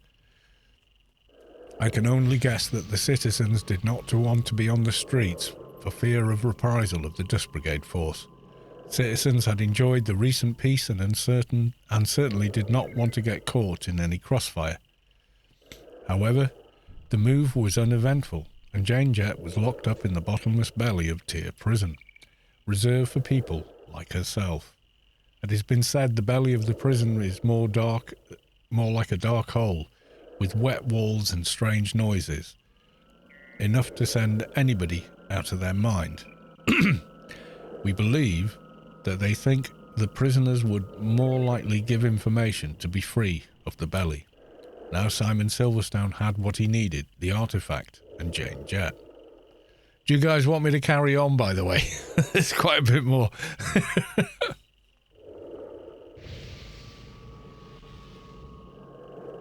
You guys want me to carry on? I'll carry on. If not, I'll stop now and we'll do a bit more another time. This is amazing to listen to. Okay, I'll carry on. Zinzig, yes. Zinzig, welcome to the stream. Okay. Not long before, the Dust Brigade caught wind of Jane Jet being held in Tyr Prison and began to plan to get Jane Jet back from the grasp of the clan and Simon Silverstone. Time and time again, Simon Silverstone questioned Jane Jet about the artifact and why it was so important to her. Time and time again, she would reply, "I'm an archaeologist of rare and exciting old items." The guards used to tremble at the angry screams from Simon Silverstone and knew he did not get the information he wanted that day. They would all feel his wrath. Many people visited Jane Jet and spent time with her. They seemed like average citizens interested in her story. Simon let this happen, in the hope he may overhear something that would explain the artifact, but it seemed idle chit-chat. You should do audiobooks as a hobby. Yeah, right.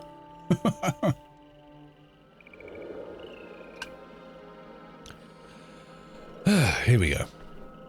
It was a typical day in Tyr when, out of the blue, a Dust Brigade dropship glided across the river towards the prison, bringing with it not only the river, but a heavily armoured attack squad.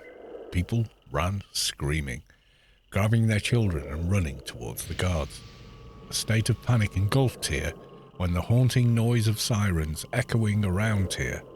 Guards started to run towards the prison, where the Dust Brigade had already put up a local teleport system, just visible from the settling dust cloud that had recently departed from the recently departed dropship.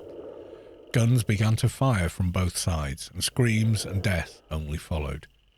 Some of the original attack forces also arrived to try and help the guards. They all started to attack the teleporter to stop them from kidnapping Jane Jet. But it was too late. A large explosion blew everybody back. Some died instantly, and some cried in pain as they looked upon their now on-fire prison. In the smoke, they could see the Dust Brigade being teleported with Jane Jet in hand. Silence fell over Tyr. Only the cries of children and the cracking of fire could be heard over the murmurings of the wounded. The teleporter was taken care of in case this would be used to return. And many now came to help the wounded. A strange occurrence after a battle was finding 5 Omni Guards dead, only recognisable by their uniforms. Information gathered from insider sources said that McVirt had also sent an Omni squad to kidnap Jane Jet, but they deny any truth. Now Jane Jet was captured by the Dust Brigade again. To this day, no one will mention Jane Jet's name to Simon Silverstone for fear of being interrogated.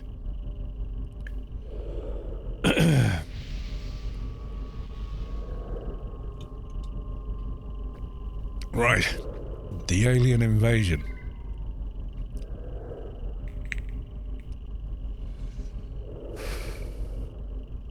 For many years, alien ships have penetrated Rubicar. Many put aside their alliances and fought with each other against this hostile force. The Morning Star brought news of a vast alien force approaching Rubicar. This was not just one ship, but many ships, bringing carnage in their wake. It was a morning like any other when the news came that an attack would take place in a few days. Some questioned how we could be so accurate about the attack, only to be told the deep space radar on the Morning Star vessel was vast and never wrong. In the days before the attack, many prepared for battle. Some met in clubs celebrating with beer tankers, some would be in the battle range to test their weapons, and some would gather with their families in fear that they would not return. The invasion day had come, which was predicted by the Morning Star. You could see large groups of defenders awaiting news of the location, checking their weapons and ammunition. Everyone waited in anticipation for the news of the location of the alien force. Zizon, good luck with your entry. The speakers around Rubicar blared into life. Warning, citizens. The Morning Star radar is picking up alien activity in the area of Klondike. Location northeast mines. This was it. Time to put on a brave face to see the number of people suddenly rush to the grid and Wampers was like watching a sail in mere clothes. All sounded the same to me, but you could hear were screams of excitement, nervousness as they all rushed to the location with eyes wide open and weapons loaded. They were going to war. Thank you for the follow and Avadikiah. I hope I said that right. I probably didn't, and I apologise. Sounds like an alien event. Well, it kind of is the story behind the alien event, so yeah. Many gathered at the location, only to see massive towers and alien ships. It looked more like an alien base than an attack. No alien force was to be seen. This was very different from the regular alien attacks we had all been used to. We waited until a leader came and called the attack to start. Everyone waited, gripping their weapon of choice and not knowing what to do. It was only after around 30 minutes we saw the sky turning green and the air around us began smelling of a horrible stench. At the same time, more alien ships were seen in the air. As we looked up, did they not know we were here till now? Maybe it was because we saw a citizen nervously firing a shot at a random alien ship. Maybe they had some detection system in place, and now they had detected our force and called for the aliens themselves. Before the alien force could land, one of the leaders shouted attack. The defenders immediately started to attack the towers, fearing they would call for reinforcements if not disabled. Still, no attacking force was seen. With the charred remains of the towers, we found containers that had survived the location.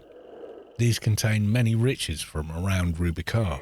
A squad was issued to command and collect and store these containers. The towers were now taken down. The ships were next, and the area was lit up in a blaze of gunfire as the command was given to attack the ships. This was easy. It seemed like we were being rewarded for taking care of an alien base with no reprisals. But once the ship was almost inflamed, moments from exploding, we saw the first waves of aliens teleport from the ship. Were they always there until they had no choice but to fight? This was strange, but it became apparent that this was no ordinary force. There we go. And that was the story behind the amazing alien events of all the thing. And there's Savik at the bottom. Wow, thanks Spacequest for the detailed post.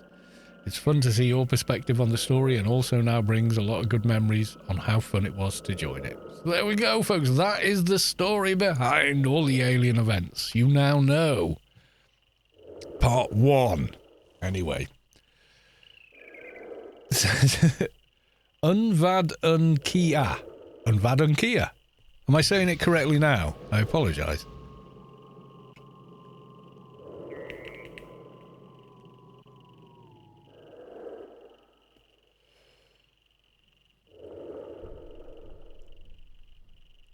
Avadikiah. Okay, I got it. Mackie, that was cool. Well, thank you, folks, you know. But what's cool is the person that wrote it, and that's Spacequest. I just read it out, that's all. All that came out of his head. I don't know what's wrong with him, but apparently, you know, it all came out of his head, like, you know. So, yeah, it's a great story. I had read it before, but I'd never read it out loud on the stream to everyone. And I keep getting requests to do Profit Without Honor as an audiobook, but it's complicated because if I do it in its entirety, I need permission to publish it and yada, yada, yada. So it's awkward, you know. It is a good book. Yeah, it absolutely is a good book. And I did do the first couple of, like, the introduction to it, and everyone said, you absolutely have to do the whole thing.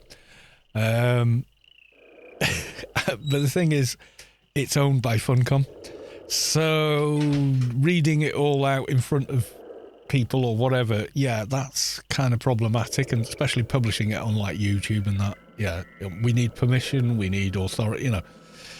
Yeah, you know, this is how the world is. And I'll give you an example.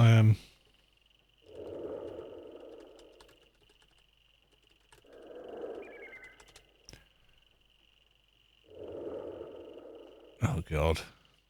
I've spelled all of that wrong. Right.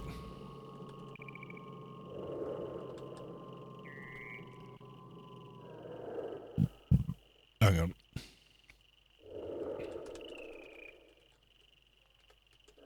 I really got into reading it as well.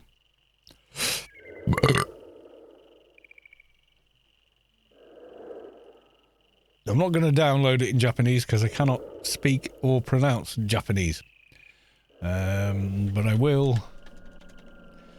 Big print books for old people. Do you want me to? I can get away with reading out the preference and the first sort of bit. Anarchy Online, original story created by Gauta Godaga, Tommy Strand, Ragnar Tornquist, Prophet Without Anna. Anarchy Online, Book 1, written by Ragnar. Play the game. Yeah, so this is proper old now. Right, I'm going to get another beer and I'll read the first little bit, but I can't read much more because it is owned by Funcom and you can't necessarily, like, even for free, release their material without permission. It's complicated. I have asked about it, yeah. I shall be back.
I think part 1 and part 2 would make a nice audiobook with Carl. I get him to do the grammar. The easy way to do the grammar in anything you write is to read it out loud. If you can't say it, you need to change it. I think Spacequest is still working on the part 2 because that was the introduction to when the alien events, that were really quite public and, everybody went to, so... Right then, so we'll do a little bit of Prophet Without Honor. I can't do much of it, though. Right, so. And he dreamed, and behold a ladder set up on the earth, and the top of it reached to heaven. And behold the angels of God ascending and descending on it. Genesis 28:12. All that we see is but a dream within a dream. Edgar Allan Poe. Let me get my throat back together. You got to remember, I also did 6 hours of work of talking to people. So if I was a professional voice actor, which I absolutely am not, my voice would probably be blown out by now.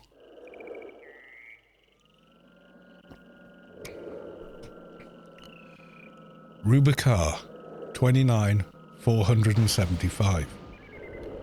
The gleaming towers of Omni 1 reflected the fiery maroon light of twin suns succumbing to distant sandstorms. Red dust stirred up by the incessant winds along the arched horizon hundreds of miles due north. Large flotillas of ships passed north and west, rising slowly like grey whales drifting into the ocean surface, seeking to avoid the storms by crossing over them. To the east, there was a faint silvery gleam of another flotilla returning from the mines. While the storms were still too remote to be heard, even with the most sensitive of implants, Philip Ross felt them. Rubicar was, after all, his world. Not a sparrow would fall to the ground without him knowing. Figuratively speaking, of course. There were no sparrows on this planet. Ross focused. The windows darkened, and the panorama before him grew dim, leaving his office in a comfortable gloom. The office was located on the top floor of Omnitech's most imposing and heavily fortified towers in the capital city. It encompassed a sprawling circular expanse. Ross privately thought of it as his private Colosseum, and though it lacked lions and gladiators, it had the desired effect on his subordinates and colleagues. It intimidated them. They were impressed with the size. Size meant power, and his office made them feel small, smaller than him. And everything about Philip Ross was big. He gazed at his robed reflection in the artificially darkened glass. He was taller than most men, grey, chiselled, trim. He possessed the right combination of charisma, maturity, virility for a person in his position. He was not vain, but he knew the power of appearance. Philip Ross was not one to neglect even the smallest of details. He turned away from the window, his enhanced vision adjusted to the deepening gloom as the sun finally yielded to the escalating storms. There wasn't much in the way of furniture in the office. The one indulgence with an otherwise prudent arrangement was a mahogany desk imported from Earth and built from some of the last remaining trees of the ancient replanted rainforests. There were only 3 chairs. Imitation leather, but comfortable. Unlike many of his associates, he had no need for an expensive Bronto hide to impress visitors. There was a single console, not the latest model, but a stable and functional one. More than good enough for his purposes. A corporate-sized screen was turned to the live Omnitech news broadcast when not in use, which was most of the time. There was even a potted plant, a genetically uncontaminated cactus, painstakingly transported from the European desert to an alien world where, against all odds, it seemed to thrive. Last and most likely least, the security droid standing to rigid mechanical attention near the elevator doors.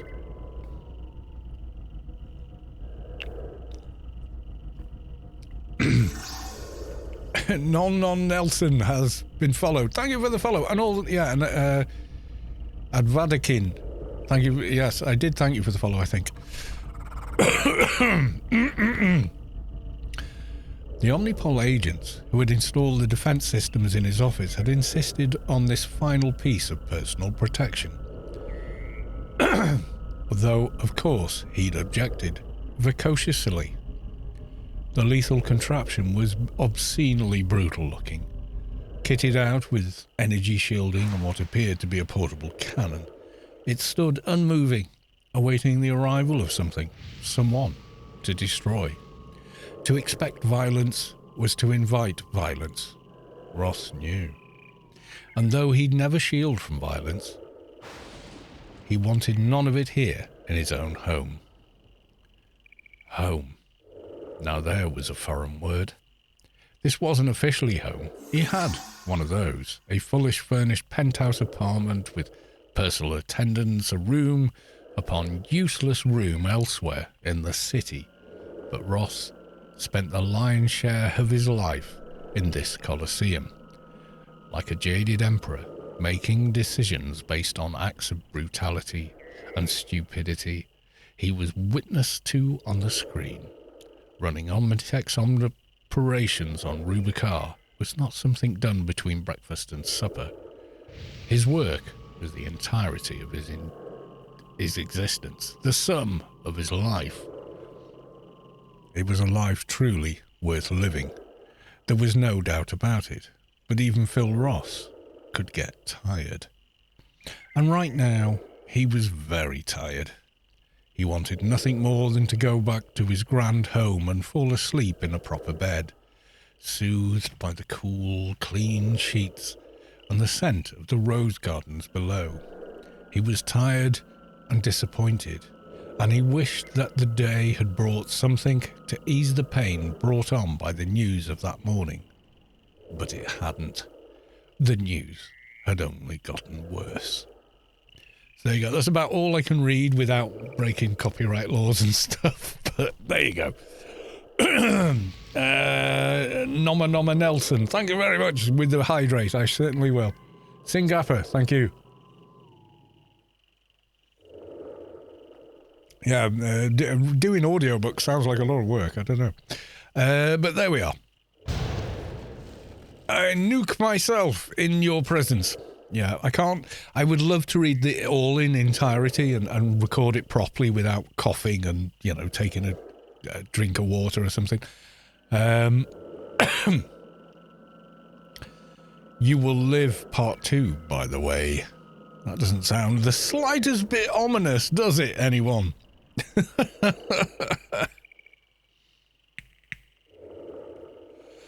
Mathematica, good night, sir. Thank you for dropping by. If you win anything, I will send you a message over Twitch, so you will not miss out.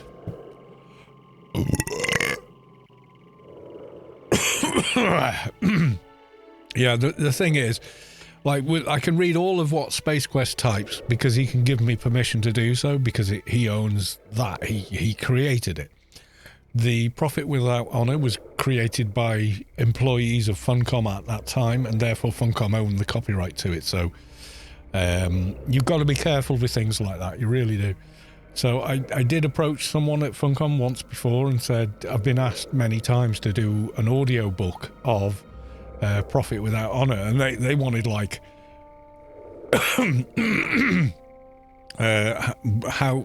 how long it was going to be, the price I was going to charge for it. I was like, no, I'm just going to release it on the YouTube. And they said, we'll get back to you, and then never did. And I'm like, yeah, maybe leave it alone, so, which is okay. I mean, to be fair, they probably thought, who's this joker, there you go.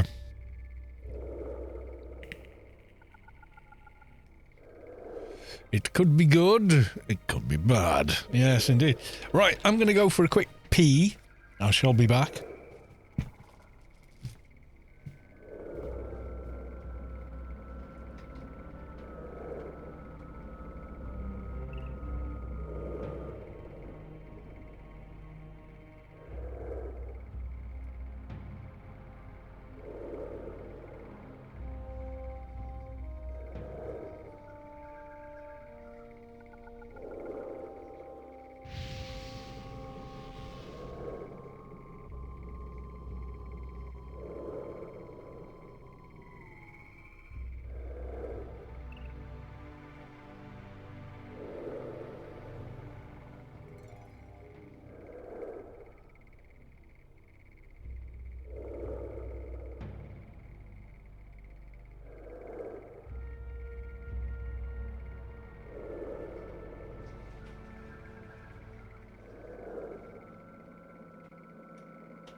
Okay, they're all right. They're finished. Good stuff.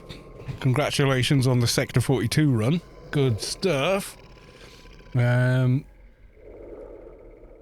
Just chatting to Chris Axe. Okay. So thank you all who jumped in while I was doing the not looking at the chat, because I can't read chat and read an audio book out loud at the same time. I'm not that clever. I'm just not. Yeah. So don't forget, we've only got 6 slots in the team, I suppose. Or we could, you know what? We could turn it into a raid group and have 36 of us or whatever.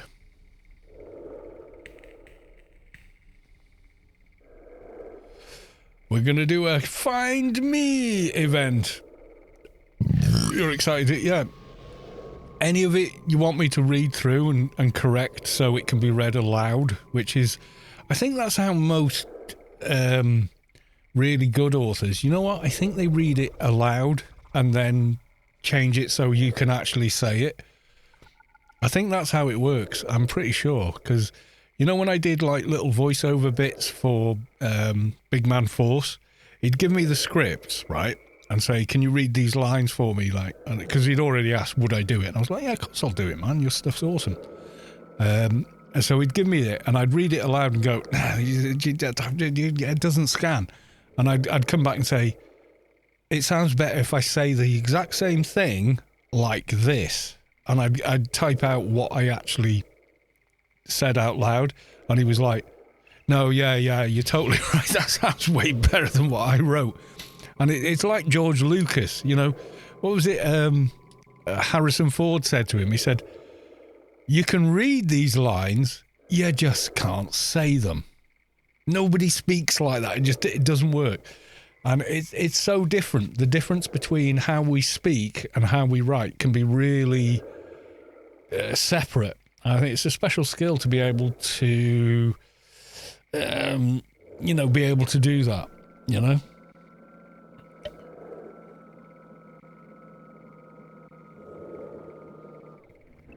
I think some of the best authors have such a great mind's eye, you know, that part of your mind where you visualize how things are going to play out or appear or whatever, can kind of hear what they're writing in their head, and so their dialogue is good. Tarantino is an absolute master of that.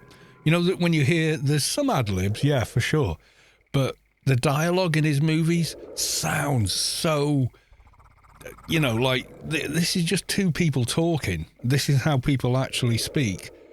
Because in his mind's eye, he's playing it out in his mind's eye. So he writes what he can, you know, envisage in his own mind's eye, which is why the guy's so amazing at what he does.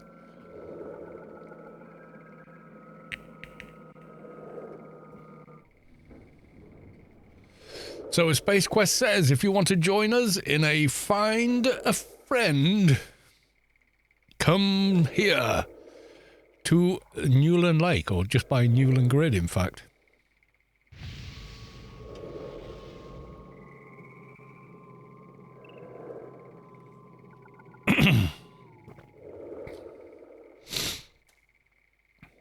We got Chris Axe, there we go. I shall invite the Chris Axe tour team.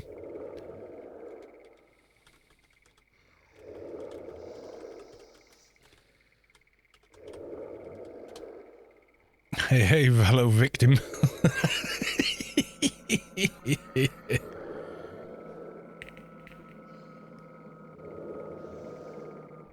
You'd be surprised. I wouldn't. Well, I probably would.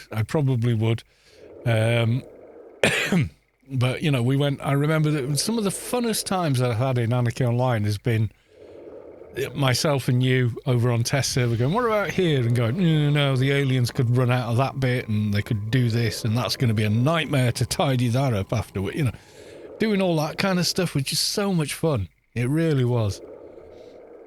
And then, like, playing dumb, I didn't know where the aliens were going to be. Because, you know, fair's fair. Can't just give inside information like that out, you know.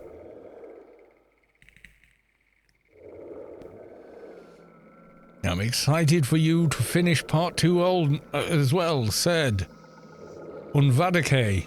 Oh, God. Am I saying it? I'm saying it wrong now. Avadikiah said. There you go. And hence he had to die a lot. Yes, absolutely. There's no better... Ava. What, Ava? What, Ava?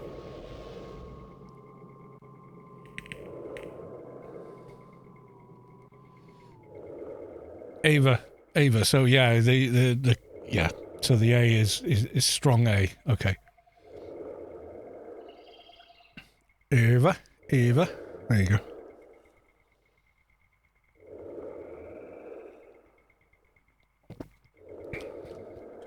Right.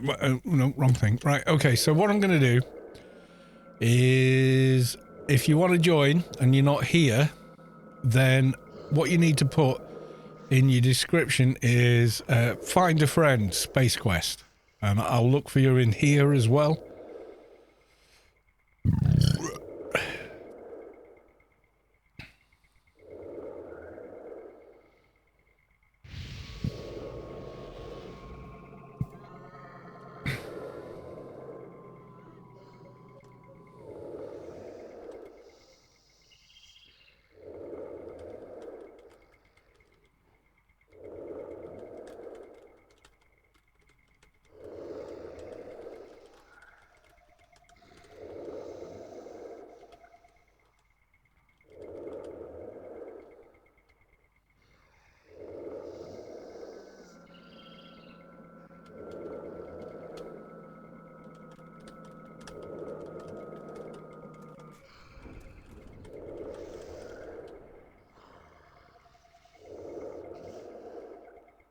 We have Sendorus. Sendorus, are you joining us? Find a friend with Spacequest. There we go.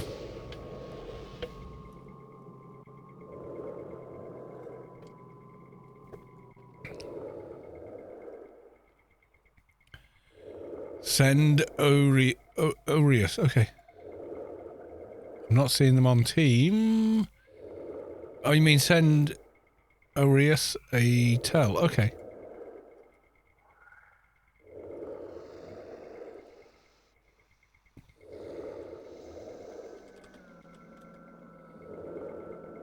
Oh, the cookies are... That's a player's name. Oh, never mind.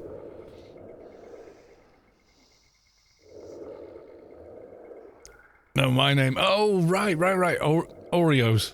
Well, like the cookies with the creamy bit. Yeah, cool.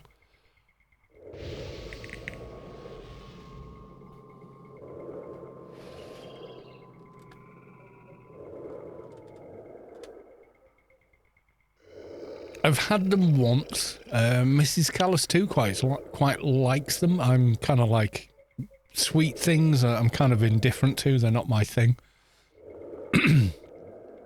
Salty and spicy snacks are my thing, like salt and vinegar crisps, cheesy biscuit thing. Yeah, that's more my vibe. But hey, Zinzig says, "Hey Chris, from my old, from AP, my old guildie." There you go.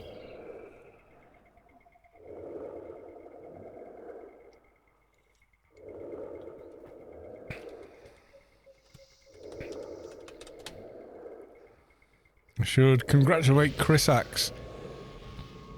He dose a lot for keeping raids going. Well, you need to, you know, you need a good dosage for that sort of thing. I'm kidding. That is one of the most misspelled words ever. It's DOS E. No, DOES.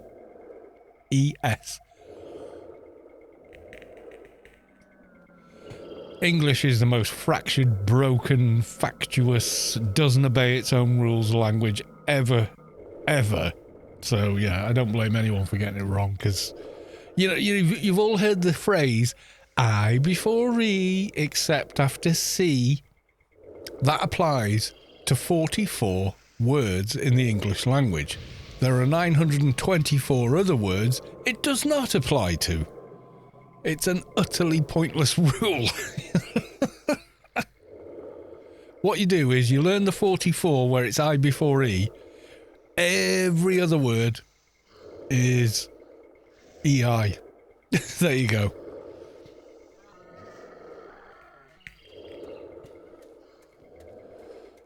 That's how that works. English, it's made up of all these different languages. It's like 28% French or Normandy French, which isn't modern French.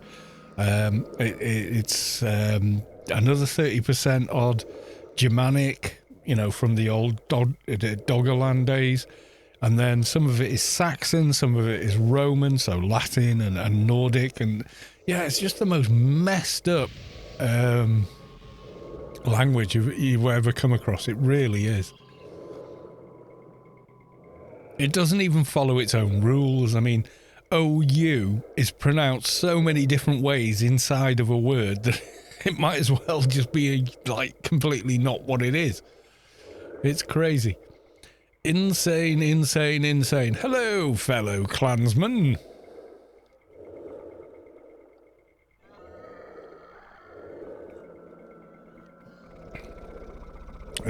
Chris says hi. He remembers you.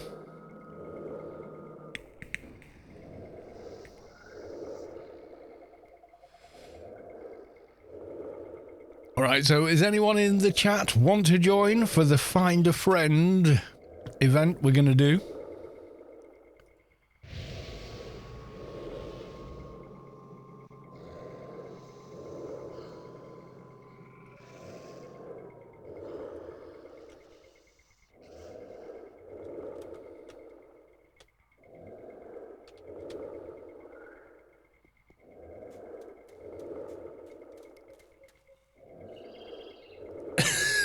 I think possibly this person would like to join. I don't know. Maybe. Oh, we're gonna recruit them.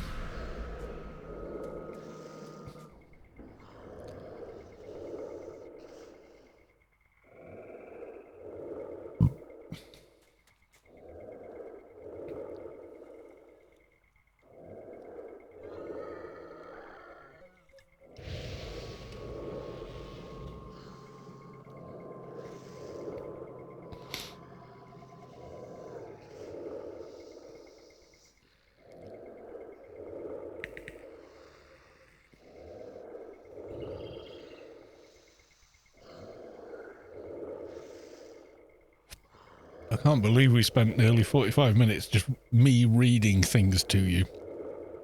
And yet people stayed on the stream. That's mental. So thank you, everyone.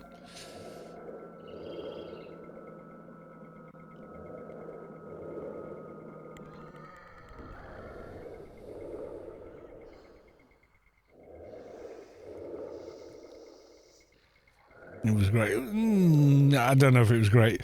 If I hadn't done 6 hours on shift today speaking to people, you know, I probably could have done a better job of it. I don't know. I would listen to you read a phone book. Okay.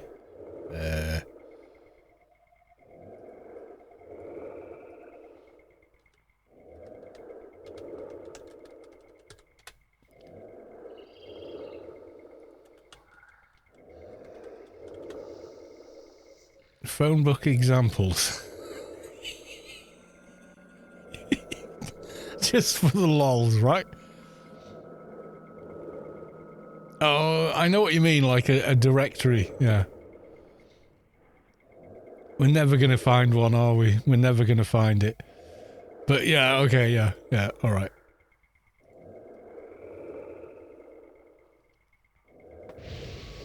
I have one, they still give them out. Do they? Right, okay. I remember the old adverts for Yellow Pages. Carlos, find a friend. There we go. We got another person. So I'm going to invite them to team. Yeah, small town. Yeah, I guess so.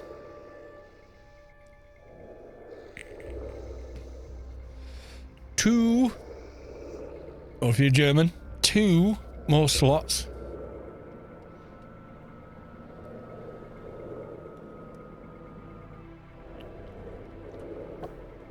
No idea what will go on.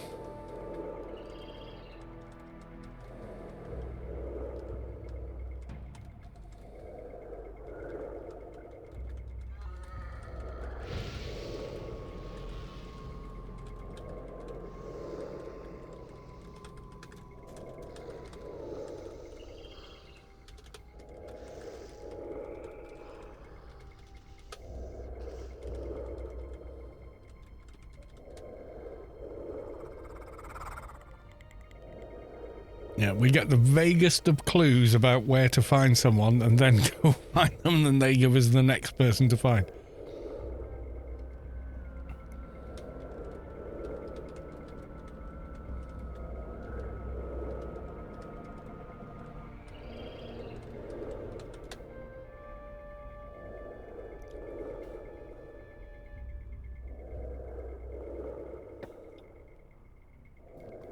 Insane. Unfortunately, I haven't had time to watch your stream for a long time. What event is this? This is a Find a Friend event, which is way harder than it sounds. Trust me. I know these clues that Spacequest gives us. He deliberately makes them difficult. So you go, oh, that sounds simple enough. And then you get the clue and go, I have no idea what you're talking about. And then you've got to try and figure it out.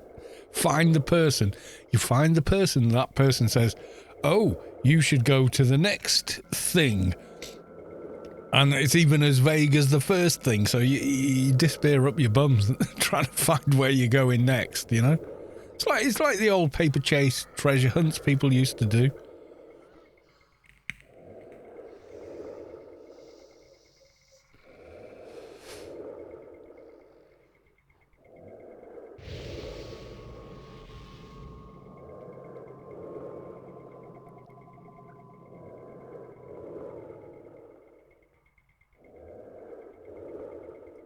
So if you do want to join us for that, you can go on LFT and just put either Kalos or Spacequest, find a friend, and I will pick you out from the team finder, but you do need to be ready to go. Insane with the loot, please. Good luck. Saizen, loot, please. Good luck. And Singapper with a loot, please. It has been entered. It just hasn't spammed up the screen yet. That's all. There you go.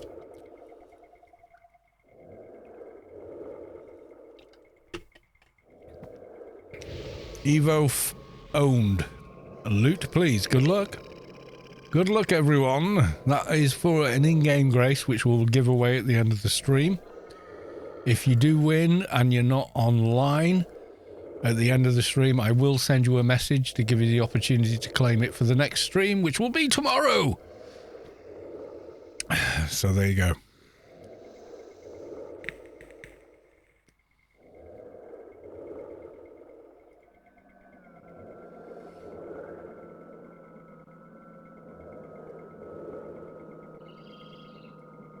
Team what? Yeah, well, me, Chris, and they did tell me the cookies, Oreos, are going for a bit of a find a friend treasure hunt. They're really good. They're good fun, guys. Honestly.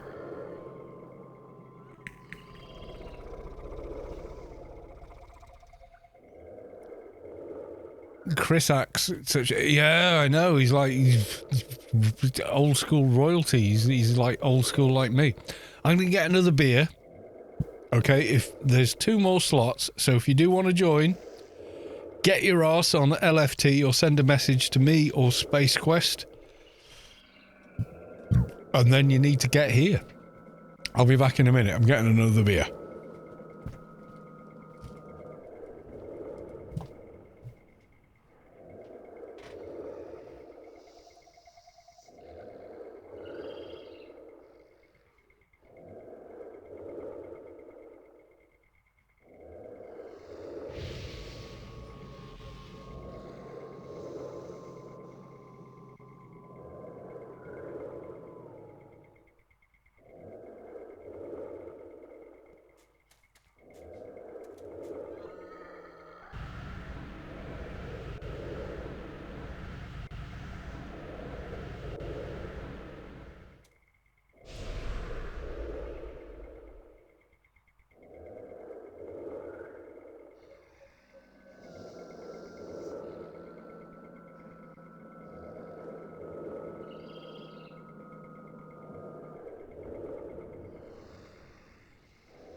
Right, there we go. I'm back. Bobby Scaramau with a loot, please. Bob, welcome to the stream. Good to see you. Coderex Carlos. Why didn't people add the R? But never mind.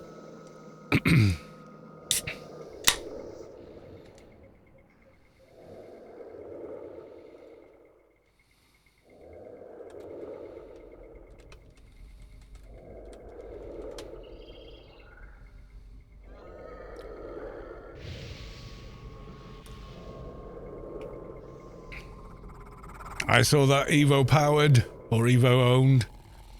So there we go. We're all here. One slot left, everyone.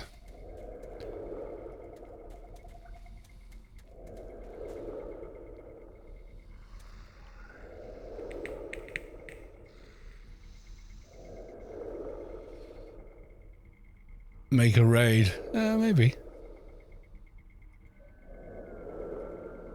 If I can remember how. There you go. I remembered. It's been a while.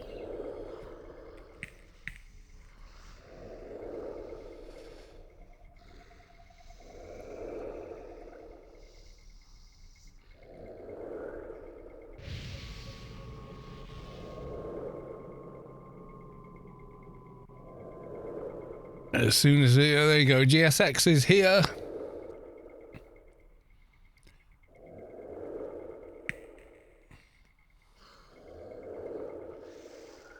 Trandar, what's happening now? We're doing Find a Friend. We're doing a bit of a treasure hunt kind of a thing.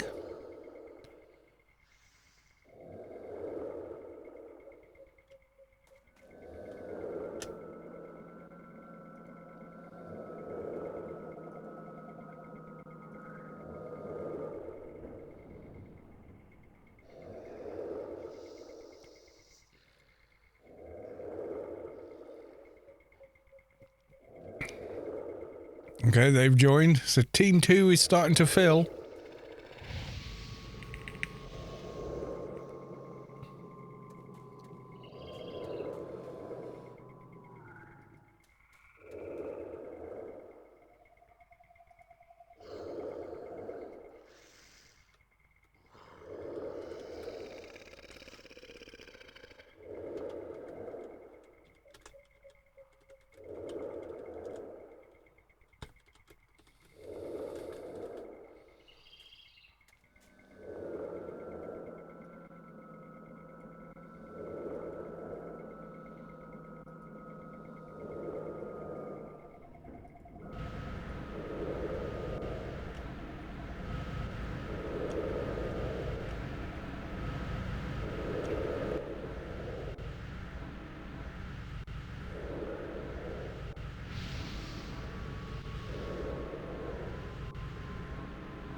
We have the Londis. We're getting the Londis. Oh lordy, good God help us, we have the Londis.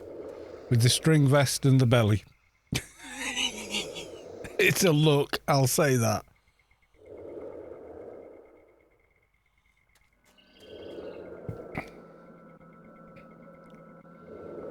I'm now playing 6 characters. You're gonna crash. You're gonna crash.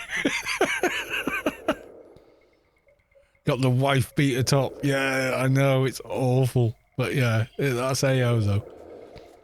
Has the same irreverence and whatnot as the Fallout series and precedes it by quite a bit. But yeah.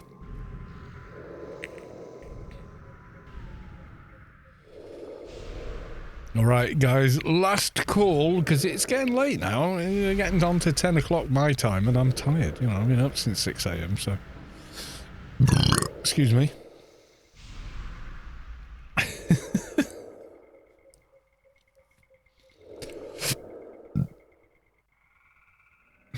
AO sharp. No. He will not be. Right, okay. Right, so is this everyone that's, you know, everyone that's coming aboard, are you on board?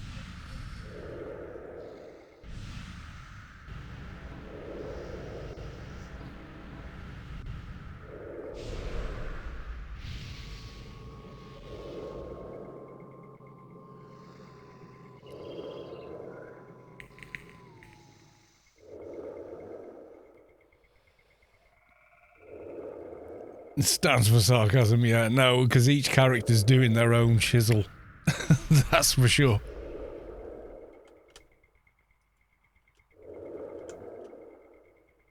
Oh, come on. There we go. Just fruit accounts per location, yeah.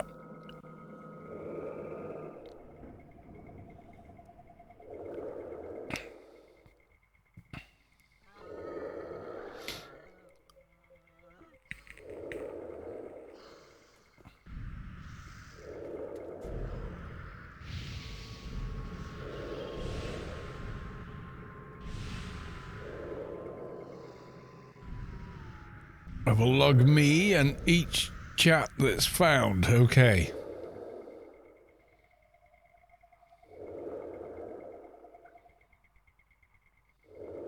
All on old... Yeah, if you're on the old engine, you're pretty solid.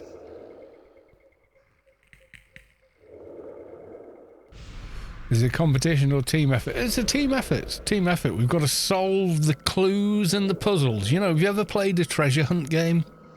We get a clue and figure out where that location is, or broadly where it could be, and then you find the next NPC, or in this case, Spacequest character.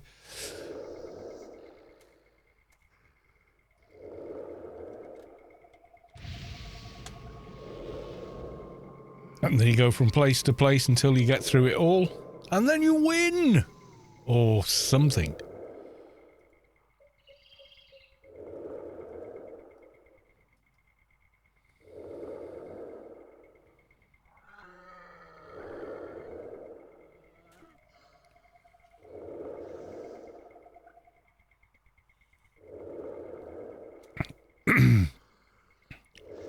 Hello, greetings, my friends. I guess you are here to help me find my event, Froobs.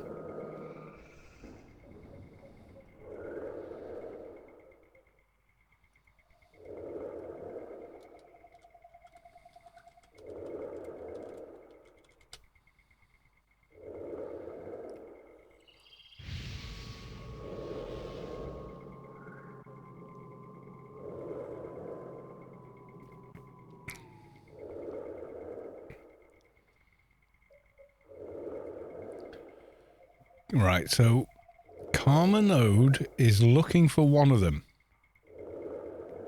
Tinisul, but he cannot get hold of her. Maybe you could find Kimisild and offer your help. He may know where the rest are. I'm sure he will reward you with if you let him know where they are. Alright, so the first person we're looking for is Carmenode, but the hell are they?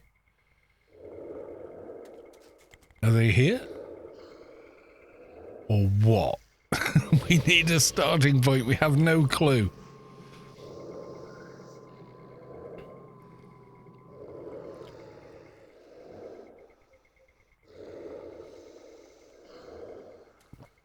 Lush Fields is the first point. Okay. Lush Fields, here we go.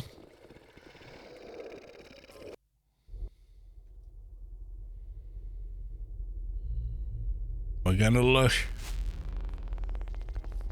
Meow. Wee. Meow.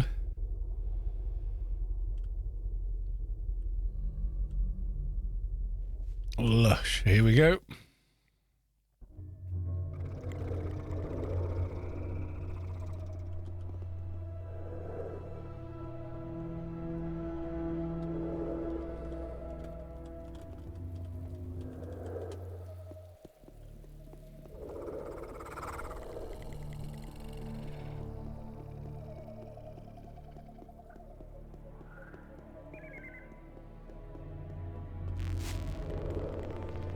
There's nobody up here.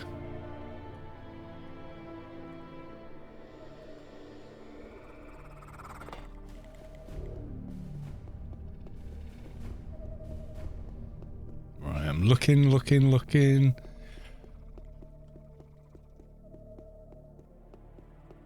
Not seeing anybody.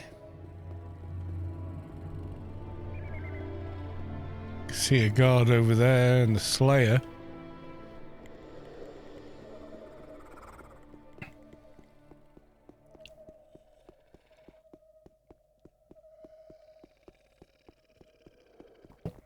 I'm going to follow Le Road.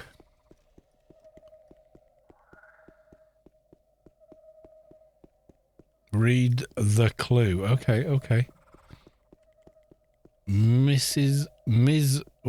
Walter in Lush Fields. Okay, I'm not that sure where that might be.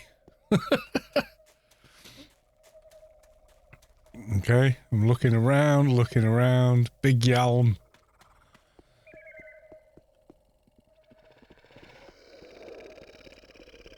Is it the longest road? Well, no. Lush is Lush. It is not the longest road because it is Lush.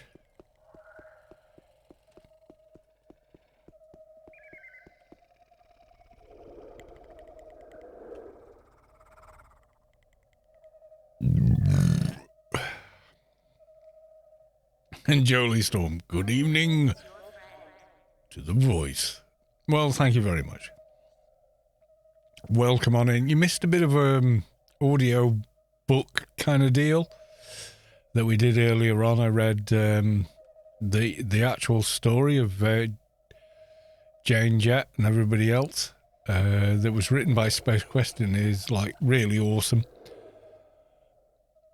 So I did the audio book version of that and then did about one chapter of Profit Without Honor, because I can't do more because Funcom own it and therefore copyright and whatnot. Yeah, it'll be on the VOD. It'll be on the VOD.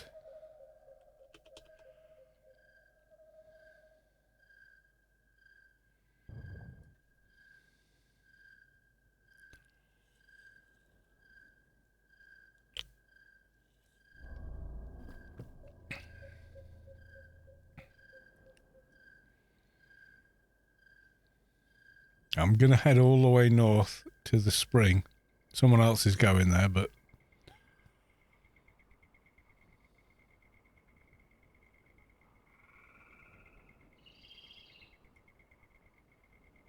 They found you. Oh my.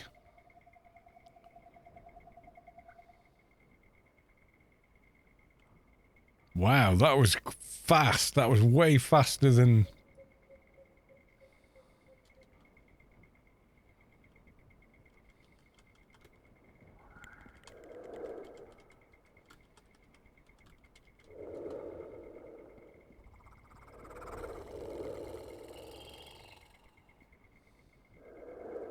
Scroll your chat down. It is. It's all...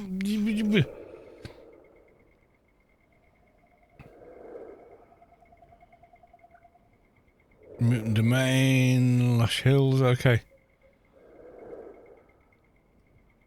Eastmost Pipe.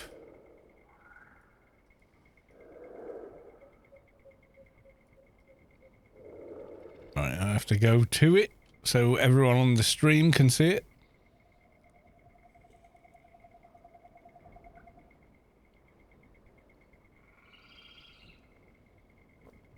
Was my chat not scrolled? I apologise. What terrible manners.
Looks like an NPC, but isn't.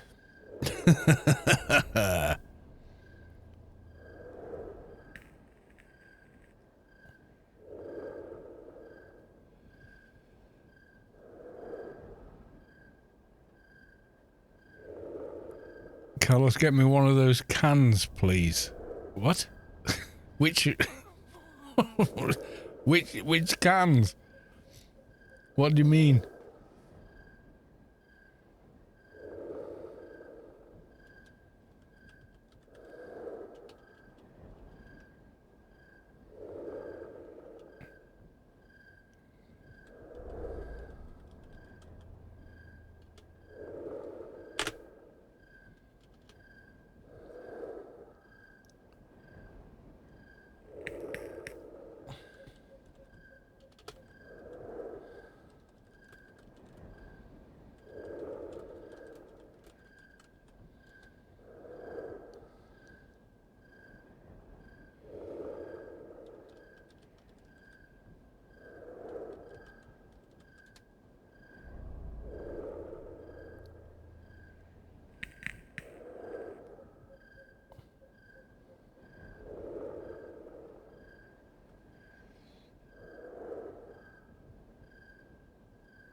Silly pipe needs cleaning, you know. Oh, right, okay.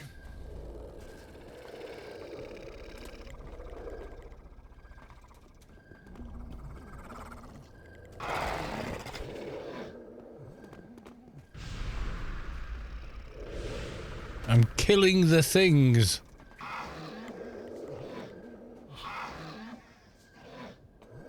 Except I can't actually target them from here because they decided they're going to walk into geometry. So slightly tricky to get hold of, but okay. I think we've done it.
So Loxy with the loot, please. Good luck.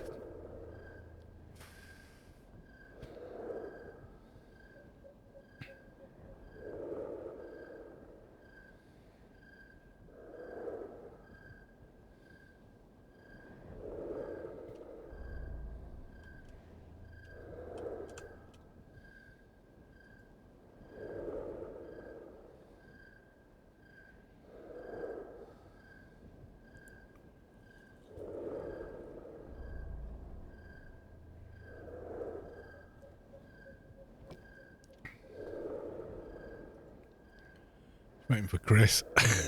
And then we get Chris in the team and he can do the thing.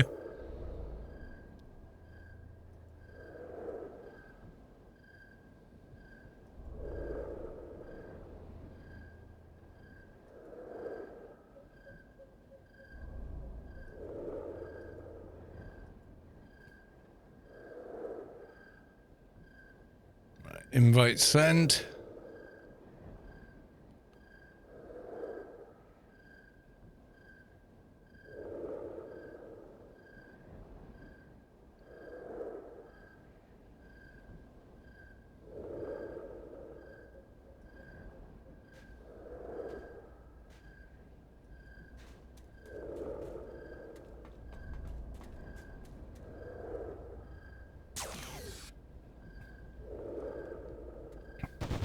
Alright, I've grabbed them. I've grabbed them.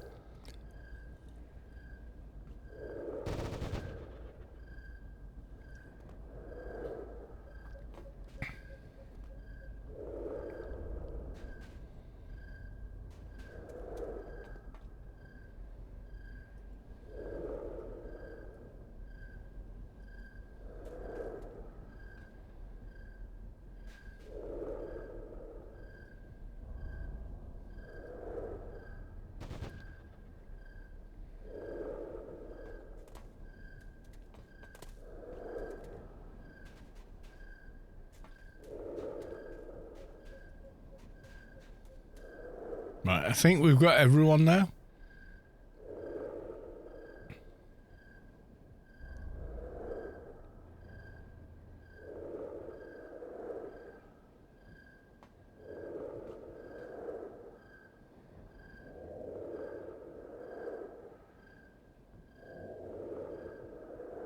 Chris rarely moves outside Hull Athens.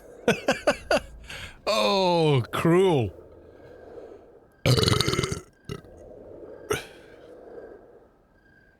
He will easily get lost. Well, I don't know. I don't know the man. Come on. I think you're being unnecessarily cruel there. I think you are.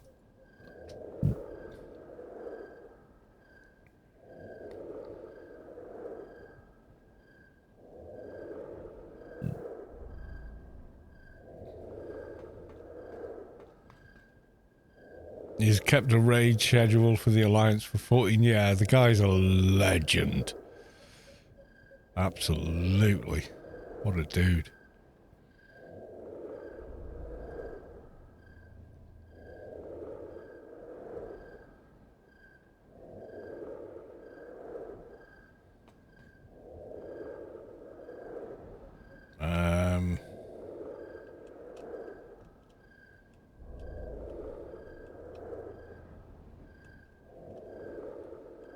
Why won't bloody raid come up? Oh, God. Right, okay. No, control shift R. There we go. Code maker, if you can carry on, I'll keep it safe. Okay. So,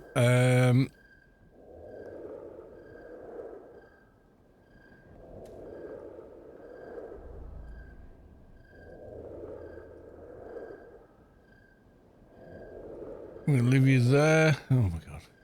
Stop. Stop it. Right. Okay.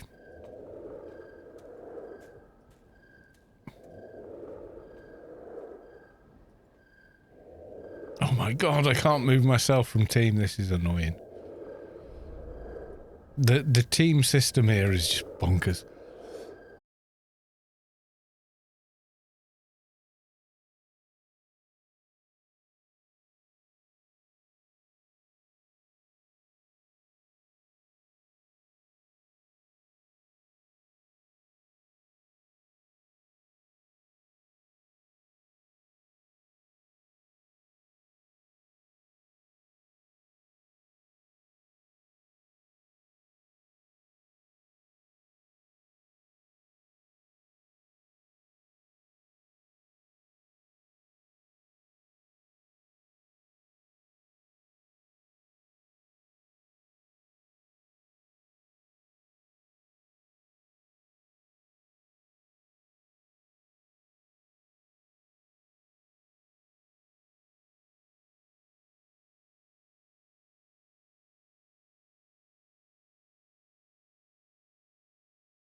Shoes. Oh, yeah. Well, there's only one area for shoes or shops around here, I think. So, yeah, okay.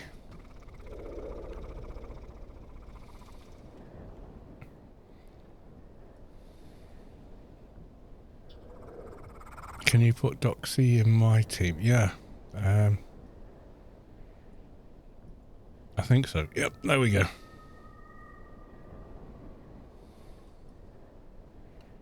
Are we having fun yet? I'm having fun day what I wake up, I'm having fun.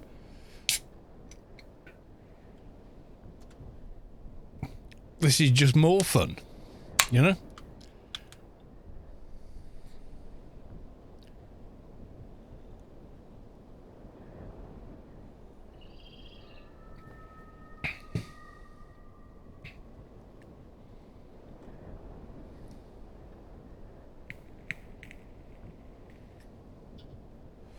She's been found, your chat isn't down. Okay. Right, she's in Rocking Shoes in Salb. Okay.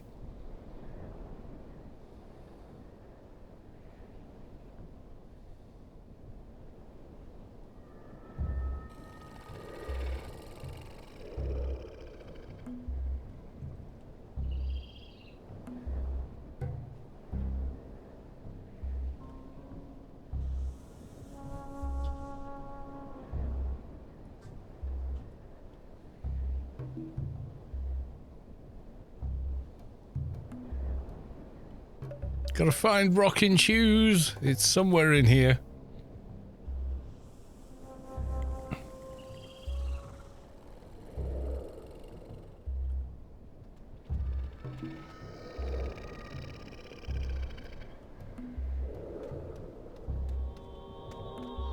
Rocking Shoes. There we go. We're here.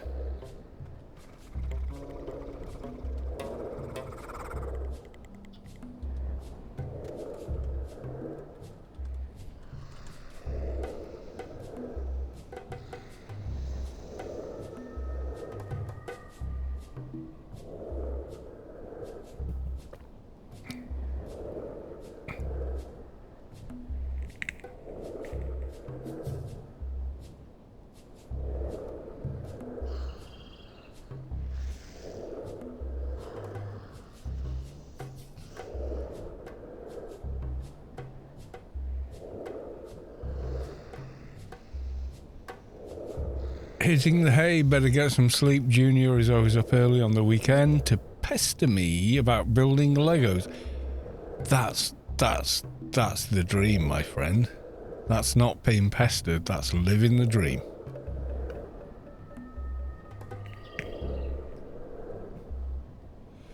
I spent 6 hours of a Christmas morning building the Millennium Falcon out of Lego. Oh, it might have been 3 hours, I'm not sure. It was fucking awesome. Do not disregard these days. They never come back, and they are beautiful. They truly are.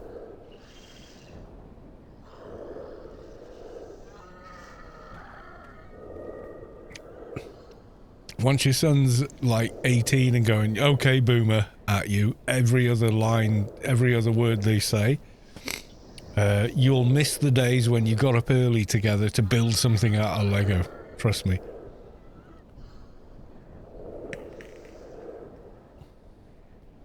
Treasure these times, my friend. Treasure these times.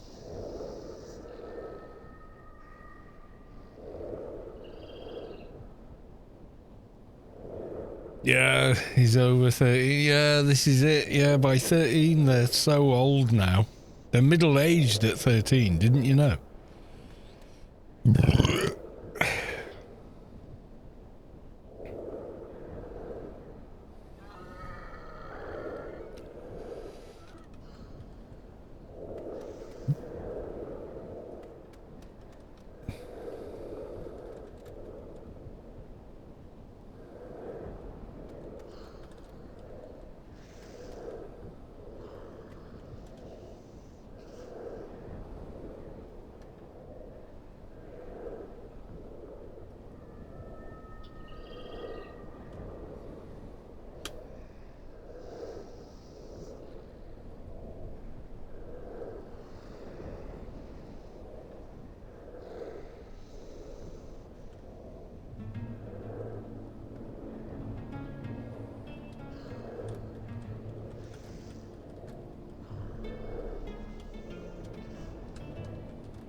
Meditation spot. Some waterfall in Great Tier. Okay. Right, okay. There's one waterfall I remember well in Tier.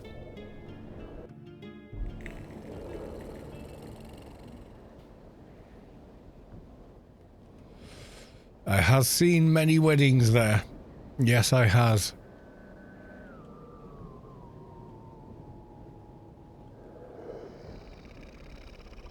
It's quite a way, though. Oh, God, where's the gate?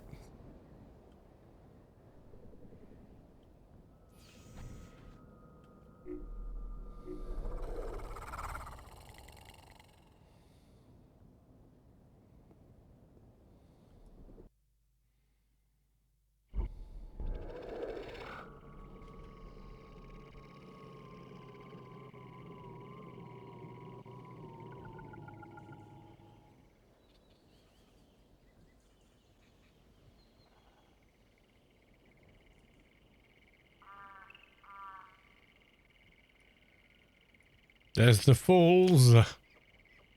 I've been to so many weddings there, it's nuts. Oops.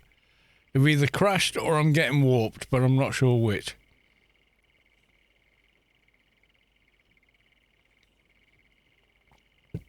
I may have crashed, I'm not sure. Uh-oh, Spaghetti-O.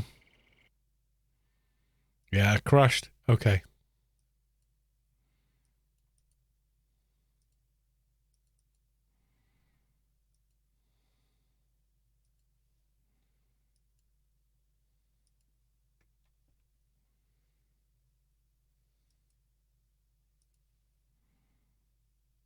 Oh my God, what's going on with my mouse? Right, okay.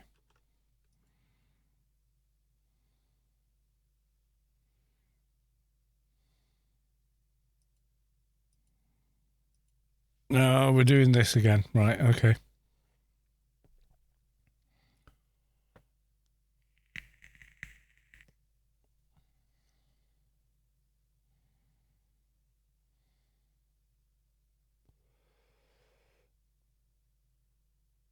There we go. We're back. We're back.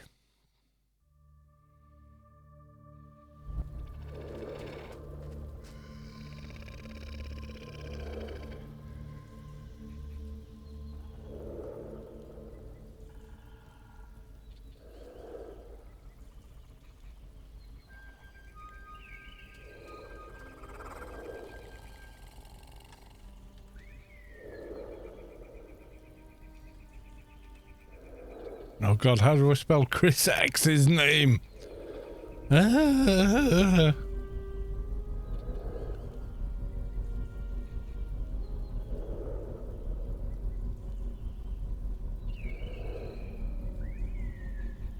Actually, let's just go to the waterfall. It'll be simpler.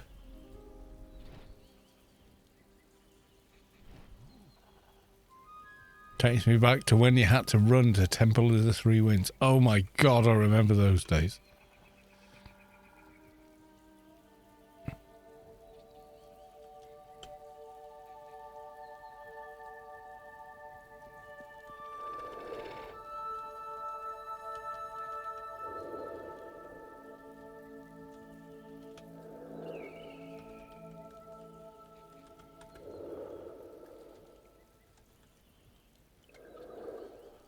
We got one LFT.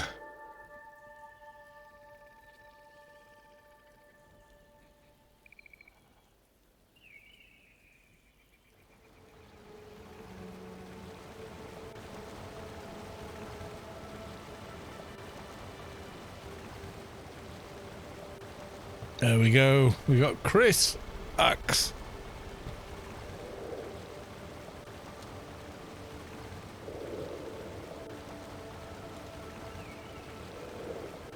Oh my God, I'll get to the right channel in a minute.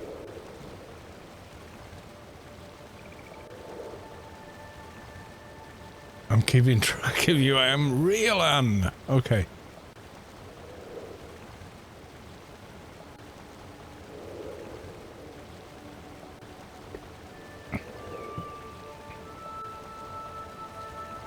Right, so we're at the waterfall.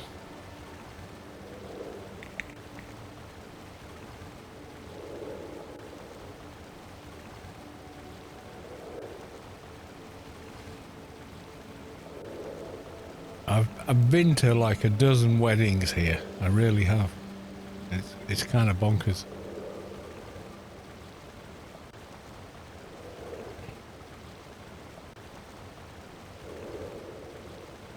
Kaylin says, "Shush, I am meditating."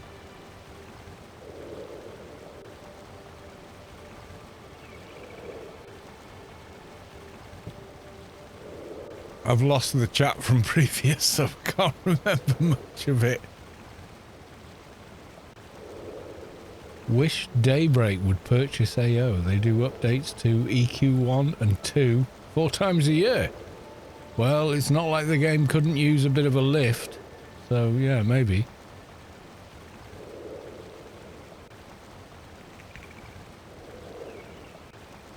You know, updates and all the rest of it sound good on paper, but then what people interpret at that level about what they think is a good update for the game can actually just utterly destroy the game.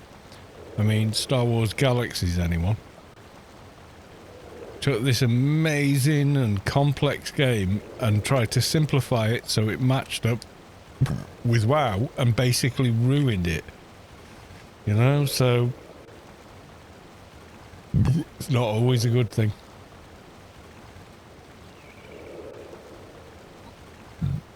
You got to be careful of what you wish for, I think.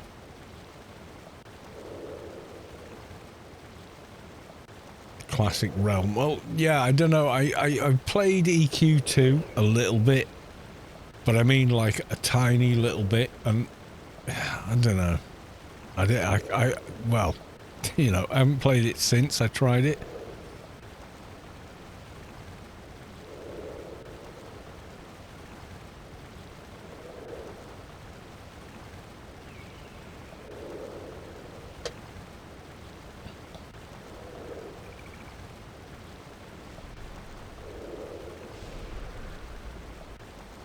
Well, when I played EQ2, there was a dungeon in front of me and it said, "You need to pay us money to go in this dungeon." I was like, really? Okay, how much? Oh, well, $2. Okay, I'll go in the I'll pay the $2 and go in the dungeon. So I go in the dungeon and there's F all in there.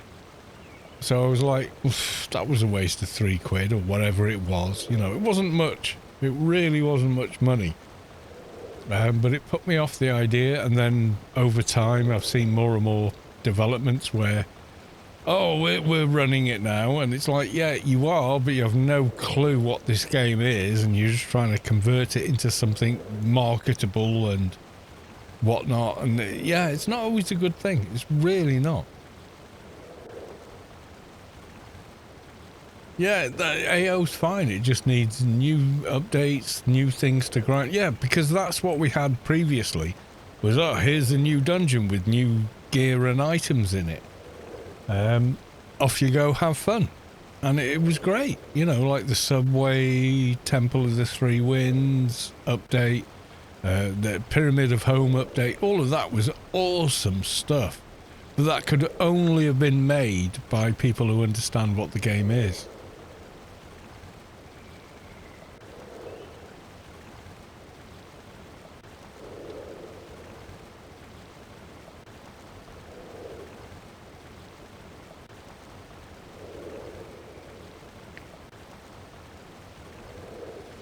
Well, yeah, but Tencent are a sleeping partner. That's the thing. That's how they operate. They don't get involved with game development. They're an investment company. Yes, they're in the world of computer games, but they are in almost entirely an investment-only company. So they, you know, they buy into it and expect a profit back, and that's it. That's all they want. They don't care what the game company does. And do you know what? That's actually a good thing.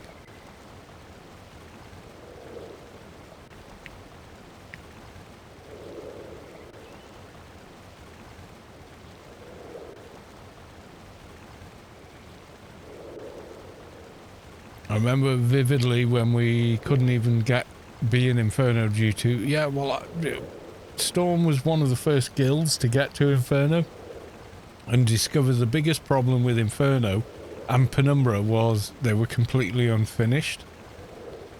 Shadowlands was designed as though it was a game from the, you know, from level 1 up.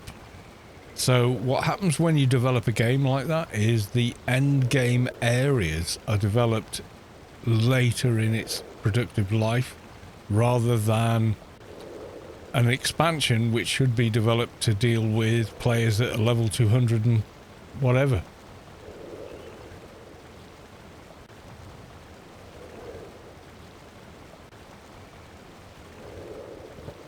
Oh, we missed a clue. We missed a clue!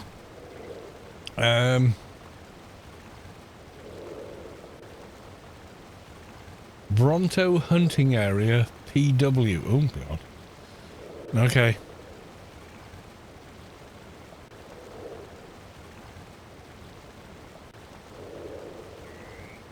In the Tree Pine Hut. If you know what that is... Right, okay. Right.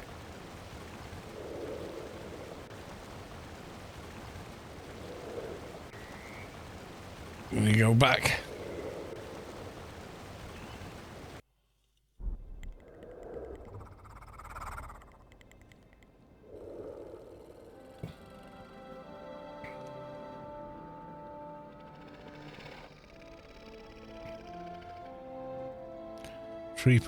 Tree Pine Hut in Pleasant Meadows. Oh, where the hell am I going now? Hang on. I need to figure it out. Wait there. Alright, let's get out of the grid.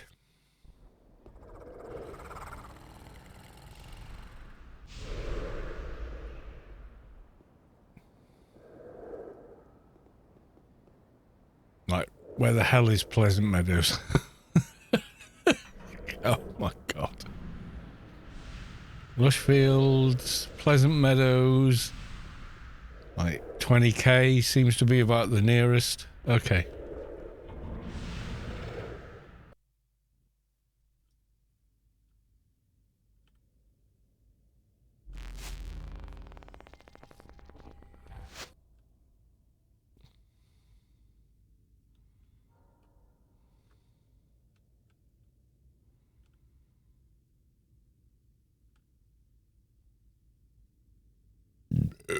Uh, 2HO then 20k, I think.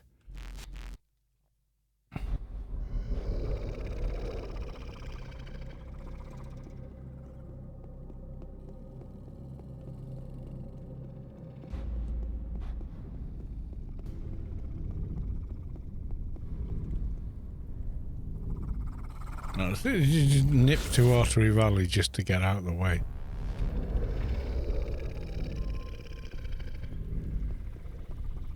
Oh, there you go. 20k.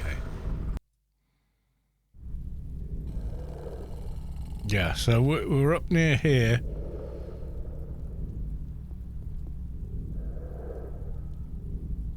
Oh, where are we going then? It was... Yes, I'd probably find him with his visiting his fancy woman in Tree Pine Hut. Oh my God. Tree Pine Hut, Foggy Hill, village, mine.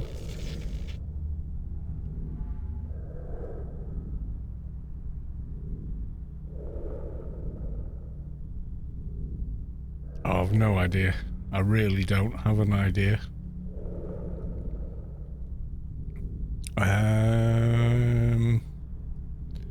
Yeah, I'm gonna head east. It's probably wrong, but I'm gonna do it anyway. See where we go. On a long road going to the hut.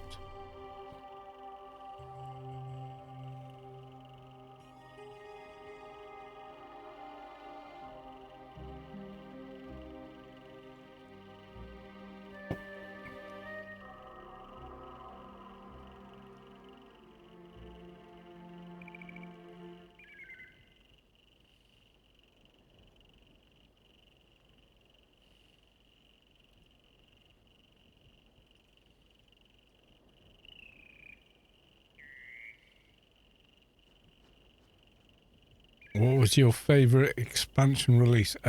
Probably Alien Invasion. Because I was in the beta and was like, oh my god, this stuff is awesome. These new weapons, new perks, yada yada yada. Yeah, I think probably that.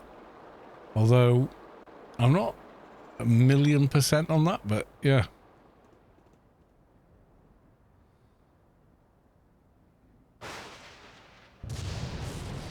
But the new weapons, they had so much cool damage.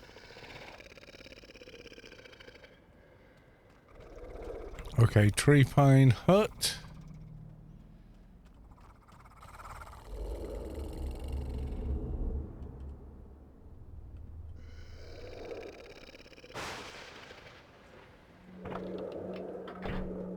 Yeah, and then the alien armor was just like mind blown, especially the combined.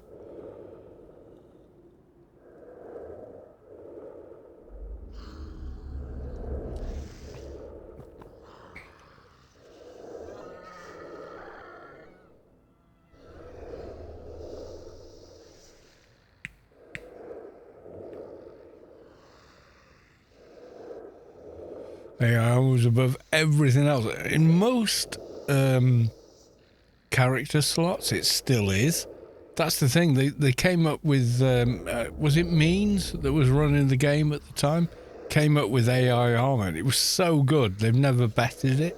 They've like it's perhaps not best in slot for a couple of the slots, but overall, yeah. I mean, it's still like kind of awesome. Yeah, maybe the OFAB you have on head armor, gloves, or whatever, is slightly better, but overall it was just like, fucking hell, this is amazing. If you had CSS and Bok, you were gold. Yeah, pretty much.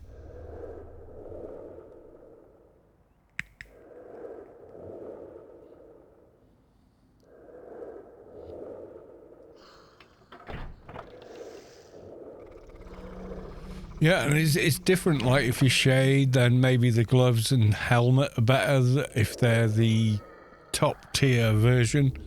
And then we got a couple of new bits and pieces from Subway and whatnot, which were even better again. So the chest armor from freelancers and so on and so forth. Yeah, it's pretty cool.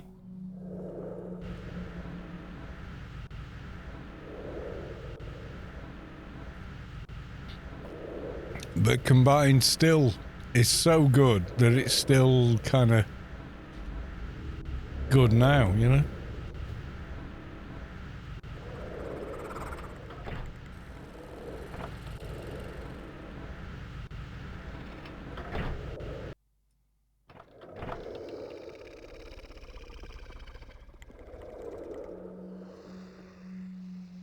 Yeah, there was a lot of new areas, but not all of them were finished, which is why you fell down to Rubicon so often. Like Inferno, there was only 2 spawn points where hecklers actually spawned, and the rest of it was, if you stray off this path, you're back on Rubicon.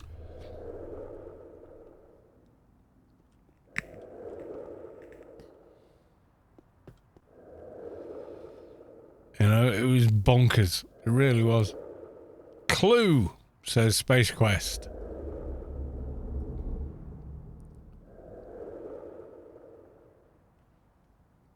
Yeah, it was kind of like when you design a game, you start where you look how complete the Shadowlands startup area, Elysium, Nascence, Sheol, and Adonis was. And then after Adonis, like Penumbra and Inferno, was like virtually unfinished. The problem with that was that if we'd all been level nothing, like starting the game, that would have worked. But so many players were already leveled max level that when we got there, we were like, well, it's all green shit. I don't care about green shit. Why do I care about green shit? I want to kill other stuff. And yeah, it was kind of a problem.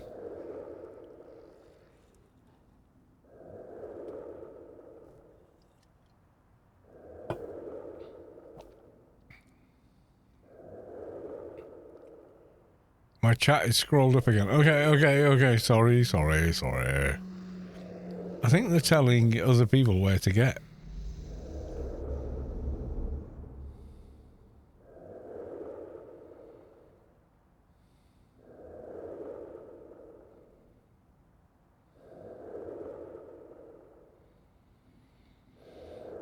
Oh man, she needs her friends to see a dragon. That's all she said. Oh God. Is it up?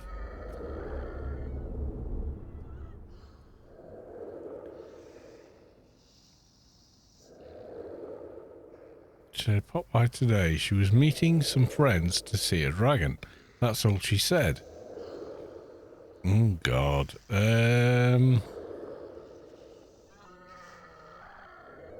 Well, yeah, Tara is the most logical dragon, but she spawns when she wants to.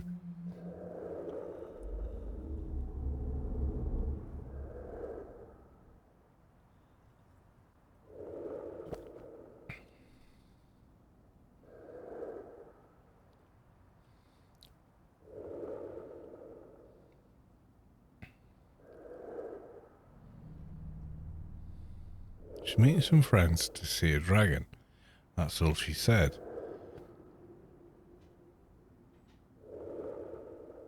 Oh, God. Well, yeah, I mean...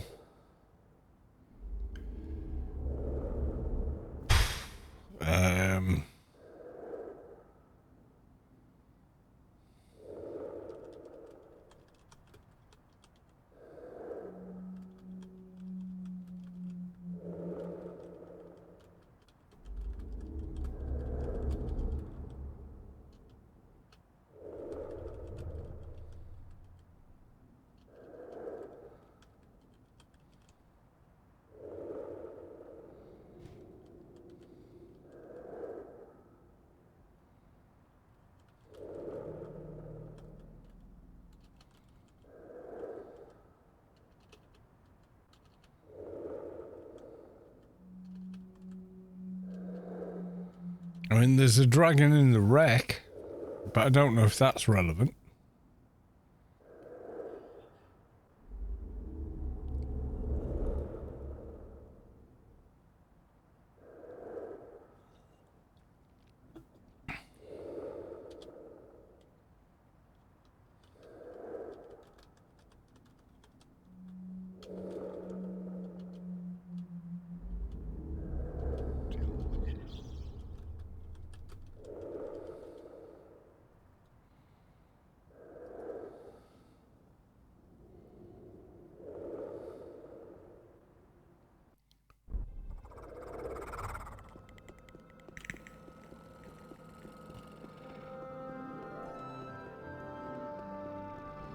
Alright, we're gonna run. Yoink! To the wreck and see if the dragon they're talking about is the dragon in the wreck. And yeah, there is one. There is one. It's near the tower that you go to quite often.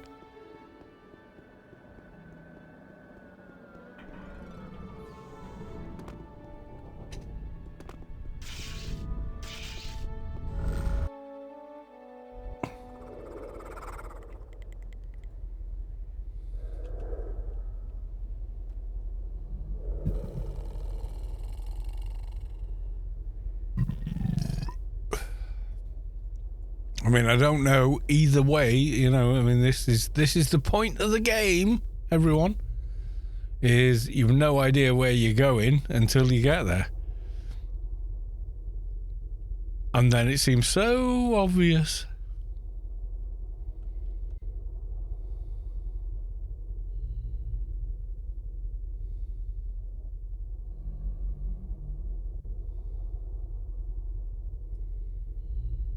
But doesn't it always?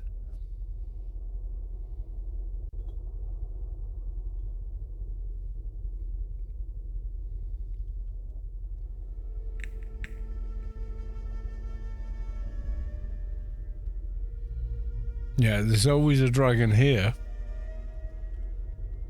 But, yeah, no NPC I can see. This is where I was thinking of.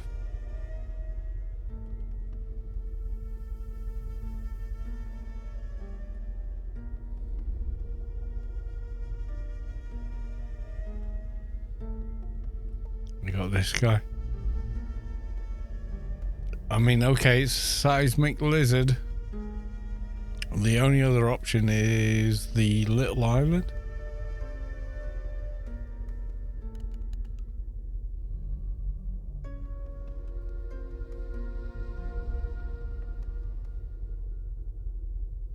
I might be dead before you find me. Oh, lordy, lordy, that's not good.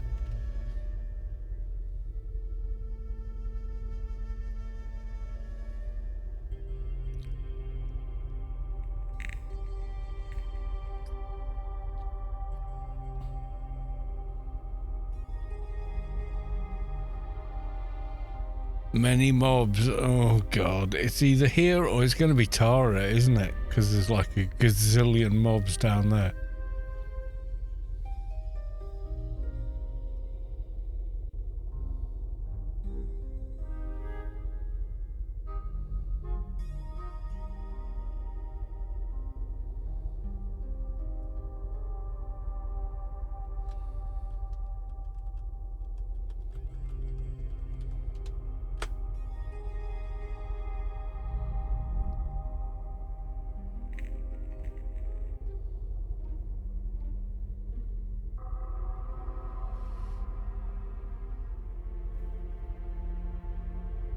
Okay, we're gonna figure this out. We're gonna figure this out.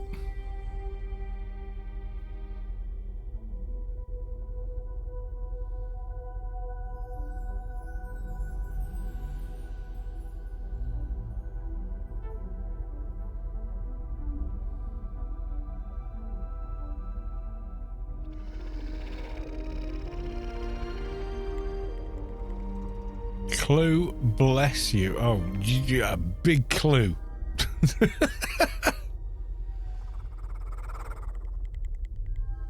I know there's like dragon things here, but you know, beyond that, I don't know. Just these guys? There's no sign of you.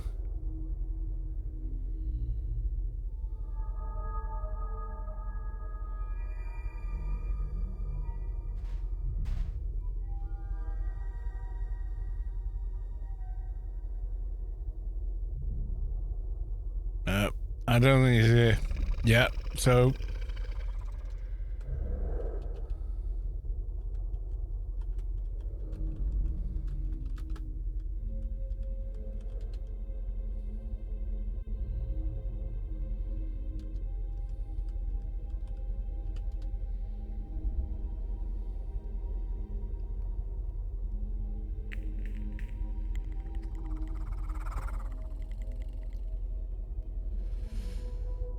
Clue is east, but I couldn't see any sign of you here.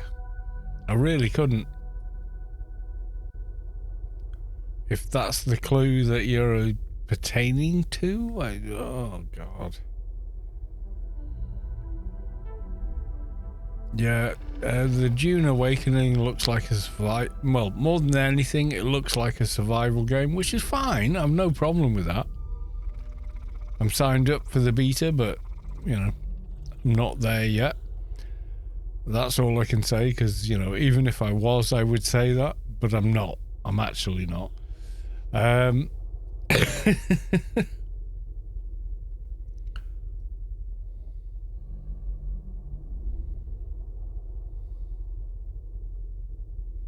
Yeah. Oh, warping in a few. Okay. Someone seems to have found where the fluff we need to go. And I am getting another beer.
Right, I'm back.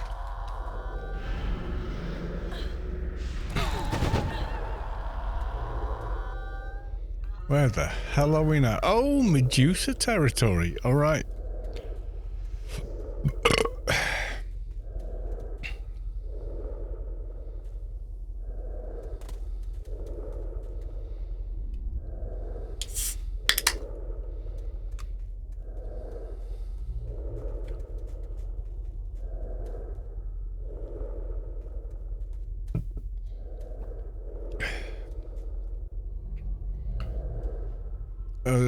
What?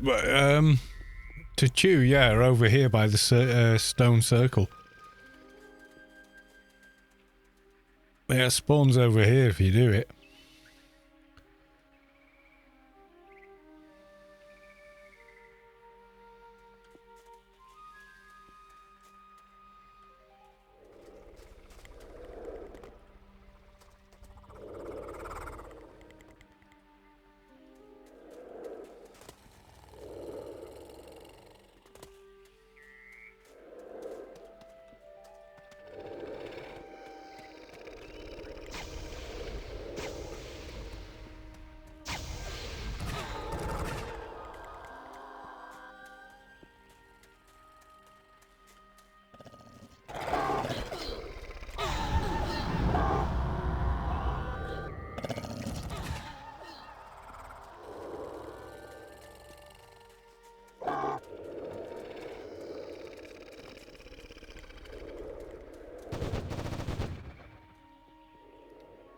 Marcus, what? They won't give us any clear information. It's all marketing jargon. Yeah, it's kind of a little bit.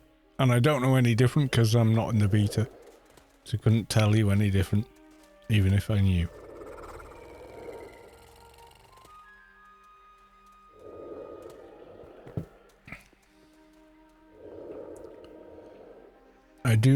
I hope you do not let her die. Who? Who are we rescuing? Oh God, she died.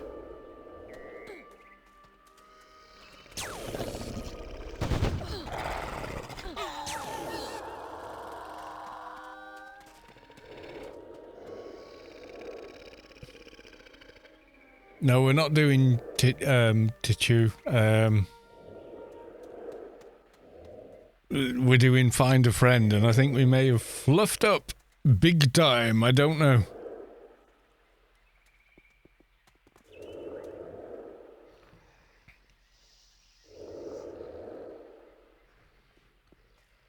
It sounds like a crash and burn in the making, and I want it to be... Well, it might be anyway. It just might not be your jam, you know? It might be good, but just not something you're into. Who knows? I mean, you know.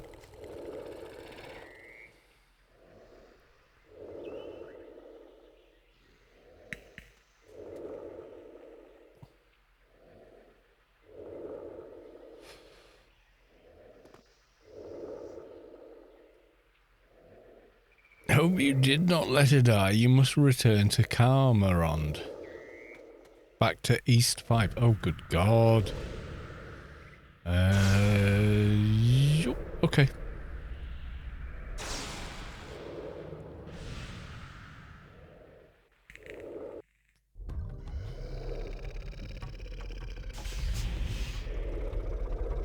Let's go.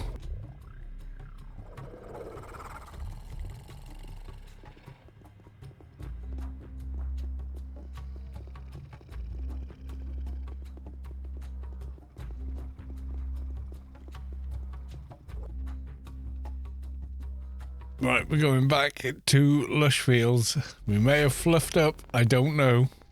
Uh-oh. Okay.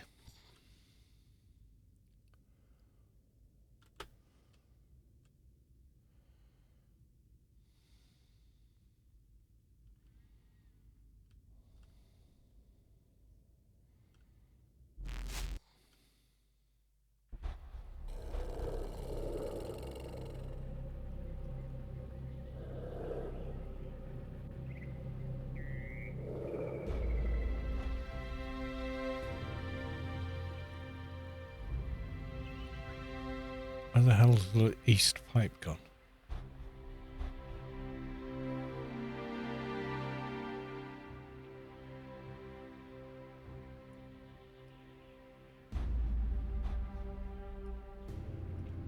Right, so hang on.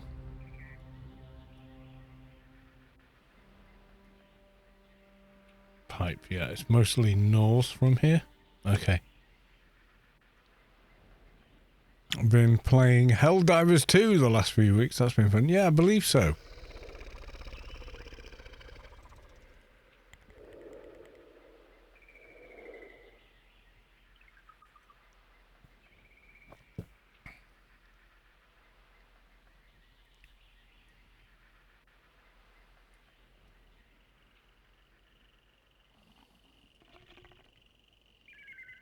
Zoom in one more. Okay.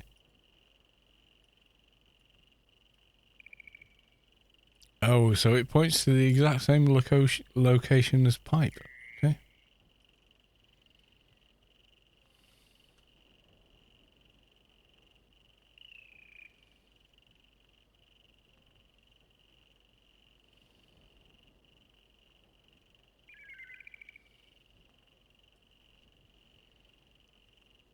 Yeah, I've seen the Helldivers thing, and they've kind of like dug deep on what was it called? Starship Troopers or something. They've kind of like dug the heels in on that. Yeah, but that was a parody. I know people go, no, it wasn't. Well, that's not what the author of the book says. Maybe the movie was something else. I don't know. But, hey, you know, if the author says it's meant to be this, then that's probably what it's meant to be.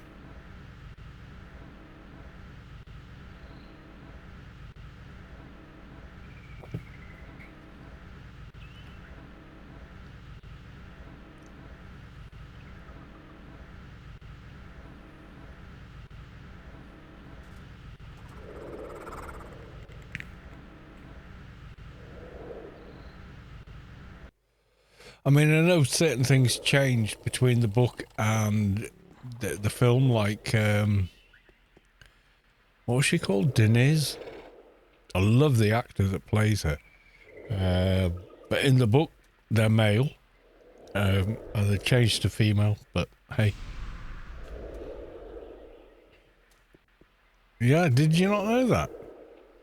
Yeah, no, in the book, that's a male character. And the guy's like, yeah, but I'm not gay though. I'm not gay though. And at the end of the movie, they're like, well, I guess I'm bi.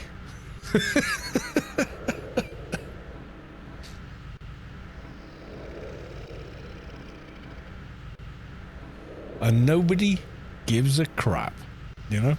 It's kind of like, yeah, whatever. Let's go kill bugs, you know? This is what adaptation does, you know? Some people see that movie as a sign up now for the military, whereas it's actually a parody of the military and their campaigns that they've run and the whole ethos of sending, you know, people out to die for whatever. Yeah, it's pretty nuts.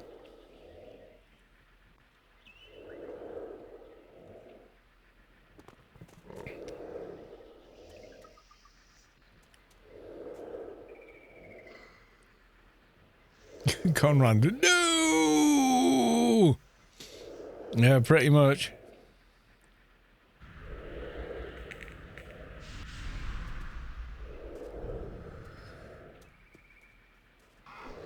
Yeah, if you Google it, you'll find out.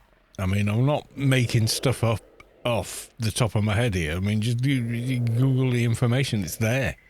You know, or, hey, go to a library and ask to read that book. And there it is, you know. Excuse me.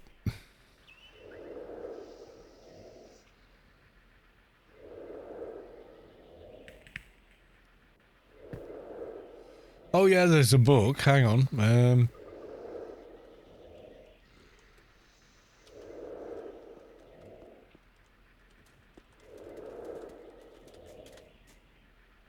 There you go. You can buy it on Amazon, or you can read about it, or whatever. Yeah, no, it was a book first. It was very much a book first. Well, they call it a science fiction classic, but the movie is not the same as the book in a lot of ways. It really isn't.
No seekers, how very dare you? Yeah. Yeah, guys, if there's ever an event with myself and Ark and all the rest of it, then yeah, in no way do I want any in-game reward. I'm here to promote the event and to enjoy the joy of just participating. That's it. That's all it ever is for me. It has all the things, all the stuff. There's nothing you can give me that equals the reward of just taking part. There really isn't. You know, it's just how it is. Share the loot. Well, if you want me to do another bag of win, I'll do a bag of win. I mean, yeah, you give me something to give away, I'll do that. But outside of that, you know.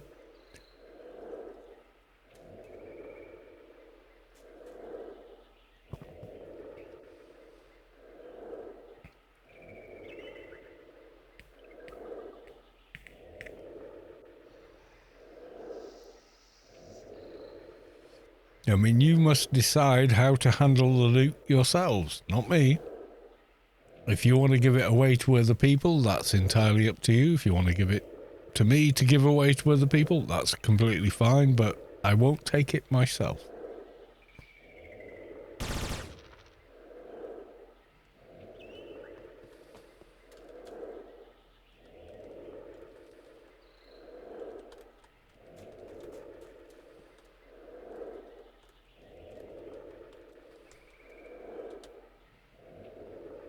Yep, thanks all for taking part. It has been fun. Wave. Oh, wait.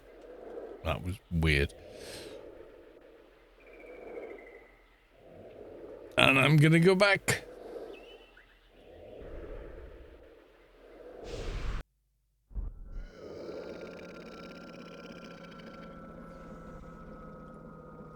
Was for the channel. Okay. Yeah, but you know me, and reward schmaward. My reward is being involved. That's all I need. I don't need anything else. Yeah, it's been awesome. That was hellish hard. There's no way I'd have solved that on my own. Not gonna lie. I'd have been like, I don't know where the hell do you want me to go? Oh my god, Spacequest, you hate me. And it turned into something better because we had other people. So yeah, awesome stuff. Right, is anybody else streaming Anarchy online at the moment? Let's have a look. I'm no objection to Rubicon live feed, but it's not the same thing. You know, it's kind of, I don't know. Right, it is time, everyone, for your last chance to bid on the Grace giveaway. Yes, it is. You thought the time would never come, but now it has.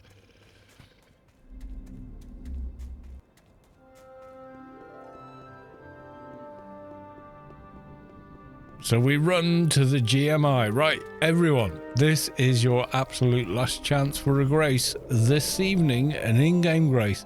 You do need a in-game paid account with access to GMI in order to claim your prize. If you do not have that, you probably shouldn't have entered. Right, okay, so here we go. Last chance. I'm going to give you guys like a whole minute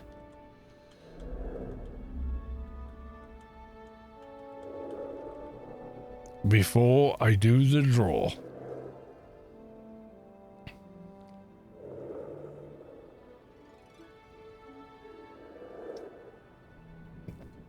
Well, this is you giving me things, isn't it, Spacequest? Okay.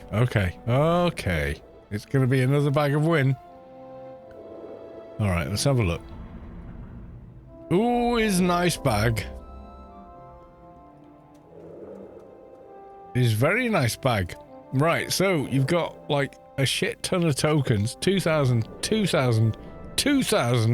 If that doesn't get you started, I don't know what will. Followed by Arithmetic lead Virabots, which you need for Scout and a couple of other armors. And then on top of that, you've got Six Slot, you've got an MTI B94, which is XP weapons. 6 slot belts, 191. And you've got breed change off of X male. You has opposite X female. You've got opposite X female again. VP, this is going to be a bag of win. Mara and his father, the entire book. A Quabbit. Guys, do you know how much this costs if you buy it in game? The bouncy bunny on your head. Yeah, one of them.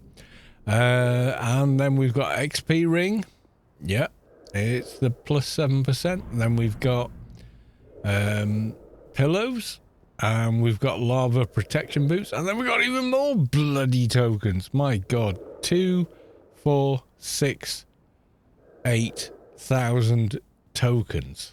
That's a big bag. That's a bag of very much win. So, yeah. I'm going to close that bag down. And rename it. Oh, maybe not. Anyway, but yeah, I'll you were invited to private chat group by main. Okay. Quabbit, yeah, the entire Quabbit is there. Yeah.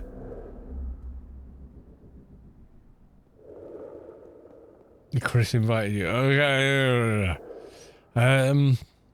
Okay.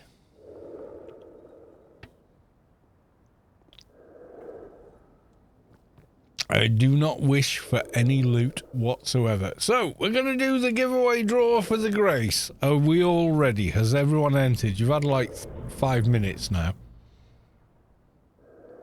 And I'm not pulling anymore. Right, here we go. Good luck, everyone.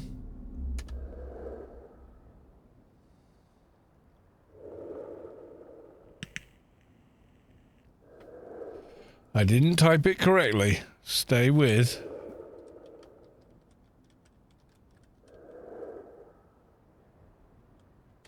There we go. Oh! A newcomer has won the grace. Yeah, it's Edva, you've won the grace, my dude. Are you still in the chat? Let's have a look. That would be a no, but that's okay. You still won. Right, okay, so send a message to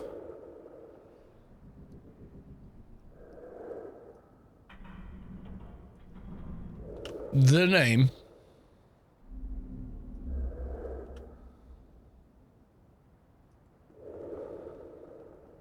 Right, I'm going to say Gratz won the grace. There we go. I've sent the message, and just so you guys can see that I've sent the message, there you go. That's what it looks like on my screen. Yeah, it's kind of boring, but hey.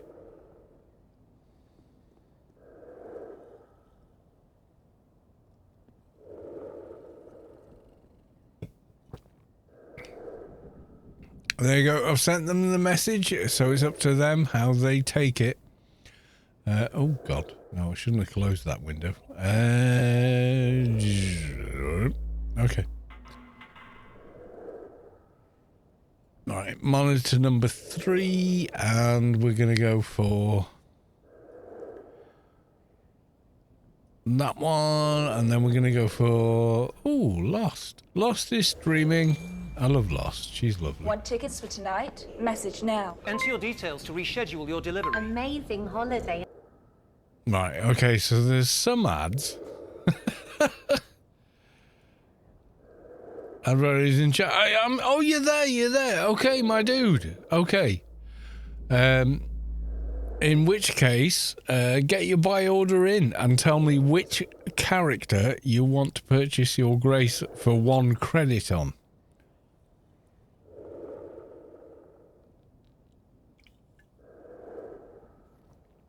Yeah, when I scroll down, you didn't seem like you were there. Right, get your buy order in.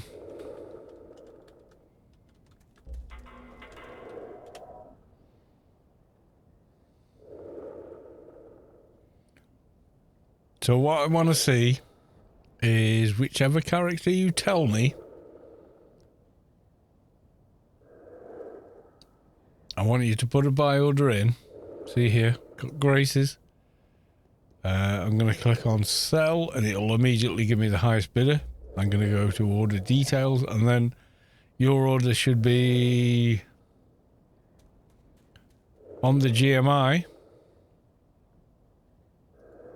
Oh my God, that's so hard to click on. Down here somewhere for 1 credit, right? To buy the grace, and I will give you the grace for that price. So put 1 cred, and I will give you the grace for 1 cred.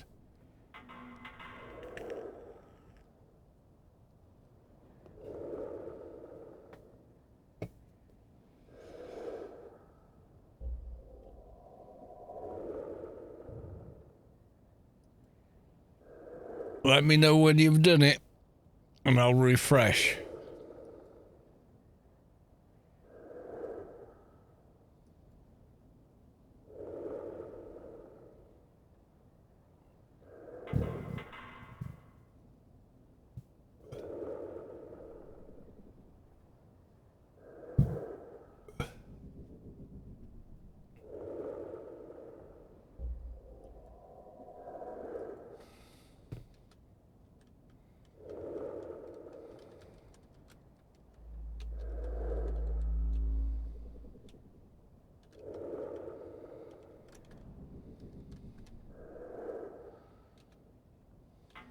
Oh my God, my typing.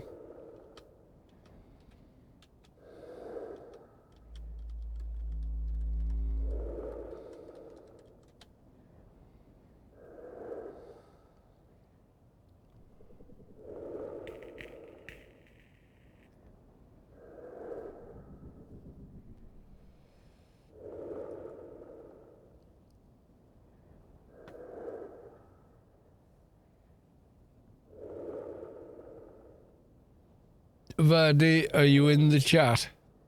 Can you tell me what the name of the character that you've put a buy order in for?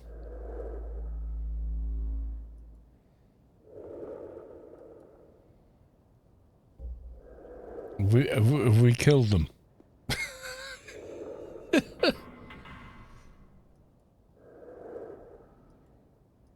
Is a character you're going to have to spend a bit of time on shifting credits around, but there you go.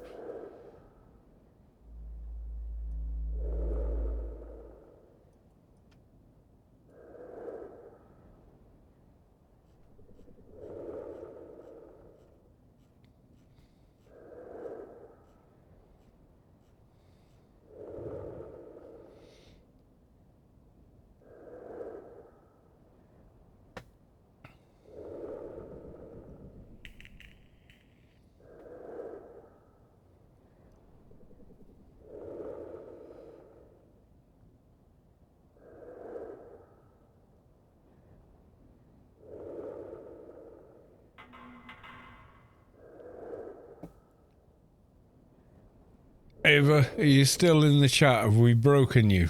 What's going on?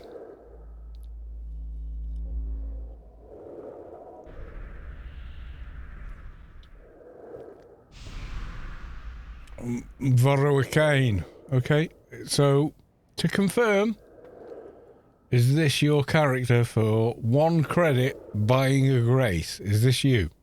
Just confirm that in the chat, Twitch chat, if you could, please. Okay. There we go. You ready? Boom! Shaka-laka-laka, boom, boom. There you go. 1 grace is now yours. So to do with as you wish, you can use it for 30 days game time, or you could sell it in-game for more credits than your character can hold, or the GMI can hold, in fact. And the way to deal with it is thus. Okay, so you're going to run to the grid. You're then going to enter the grid and go to here, Unicorn Defense Hub. This is if you don't have a platform apartment. And then you're going to go here and turn to the south, run in, stand on this sort of line thereabouts, and then you're going to click on there. There's GMI and there's the email, and what you're going to do is withdraw 1 billion credits until you're under the 4 billion, and for no reason whatsoever leave that money in the mail system. Once you've done that 146 times, you'll be under the buy order limit. Create a buy order for whatever, enough to eat up all your credits. Then you can like claim each part of those. So you'll have like a stack of 140 emails, all of which will say, here's 1 billion credits. Then you take each one of those, right? Withdraw 1 at a time until you're just under the limit again, and then you've got 2 choices: create an other buy order, or you can alter the buy order you already have, and then just keep going. But at least here you don't have to run back and forth, so it is a little bit more simple. But there you go. Yeah. Public information film. If you have a apartment, as in the, what's it called? Skylab's bloody apartment, or whatever the one is, the satellite apartment where the 2 are next to each other, you could do it there. But if you don't, you can always do it there. Everywhere else, you pretty much gotta, jump from one to the other.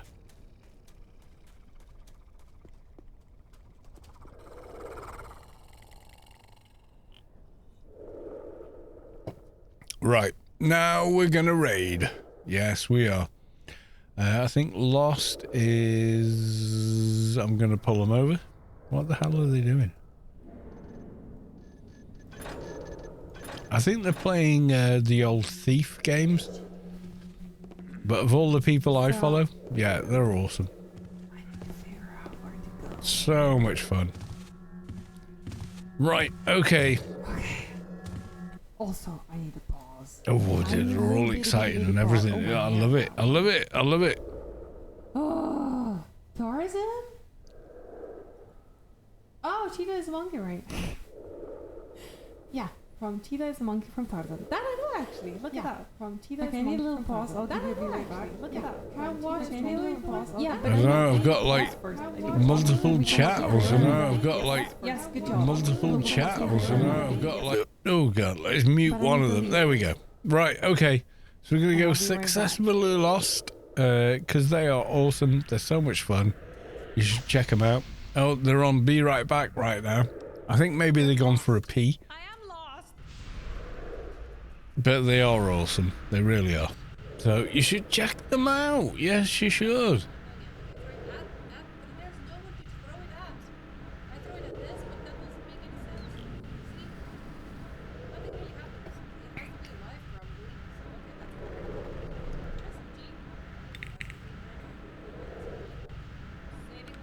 I'm going to hang on until they come back because I think they just went on a break. Wait, this is the best part he will tell you.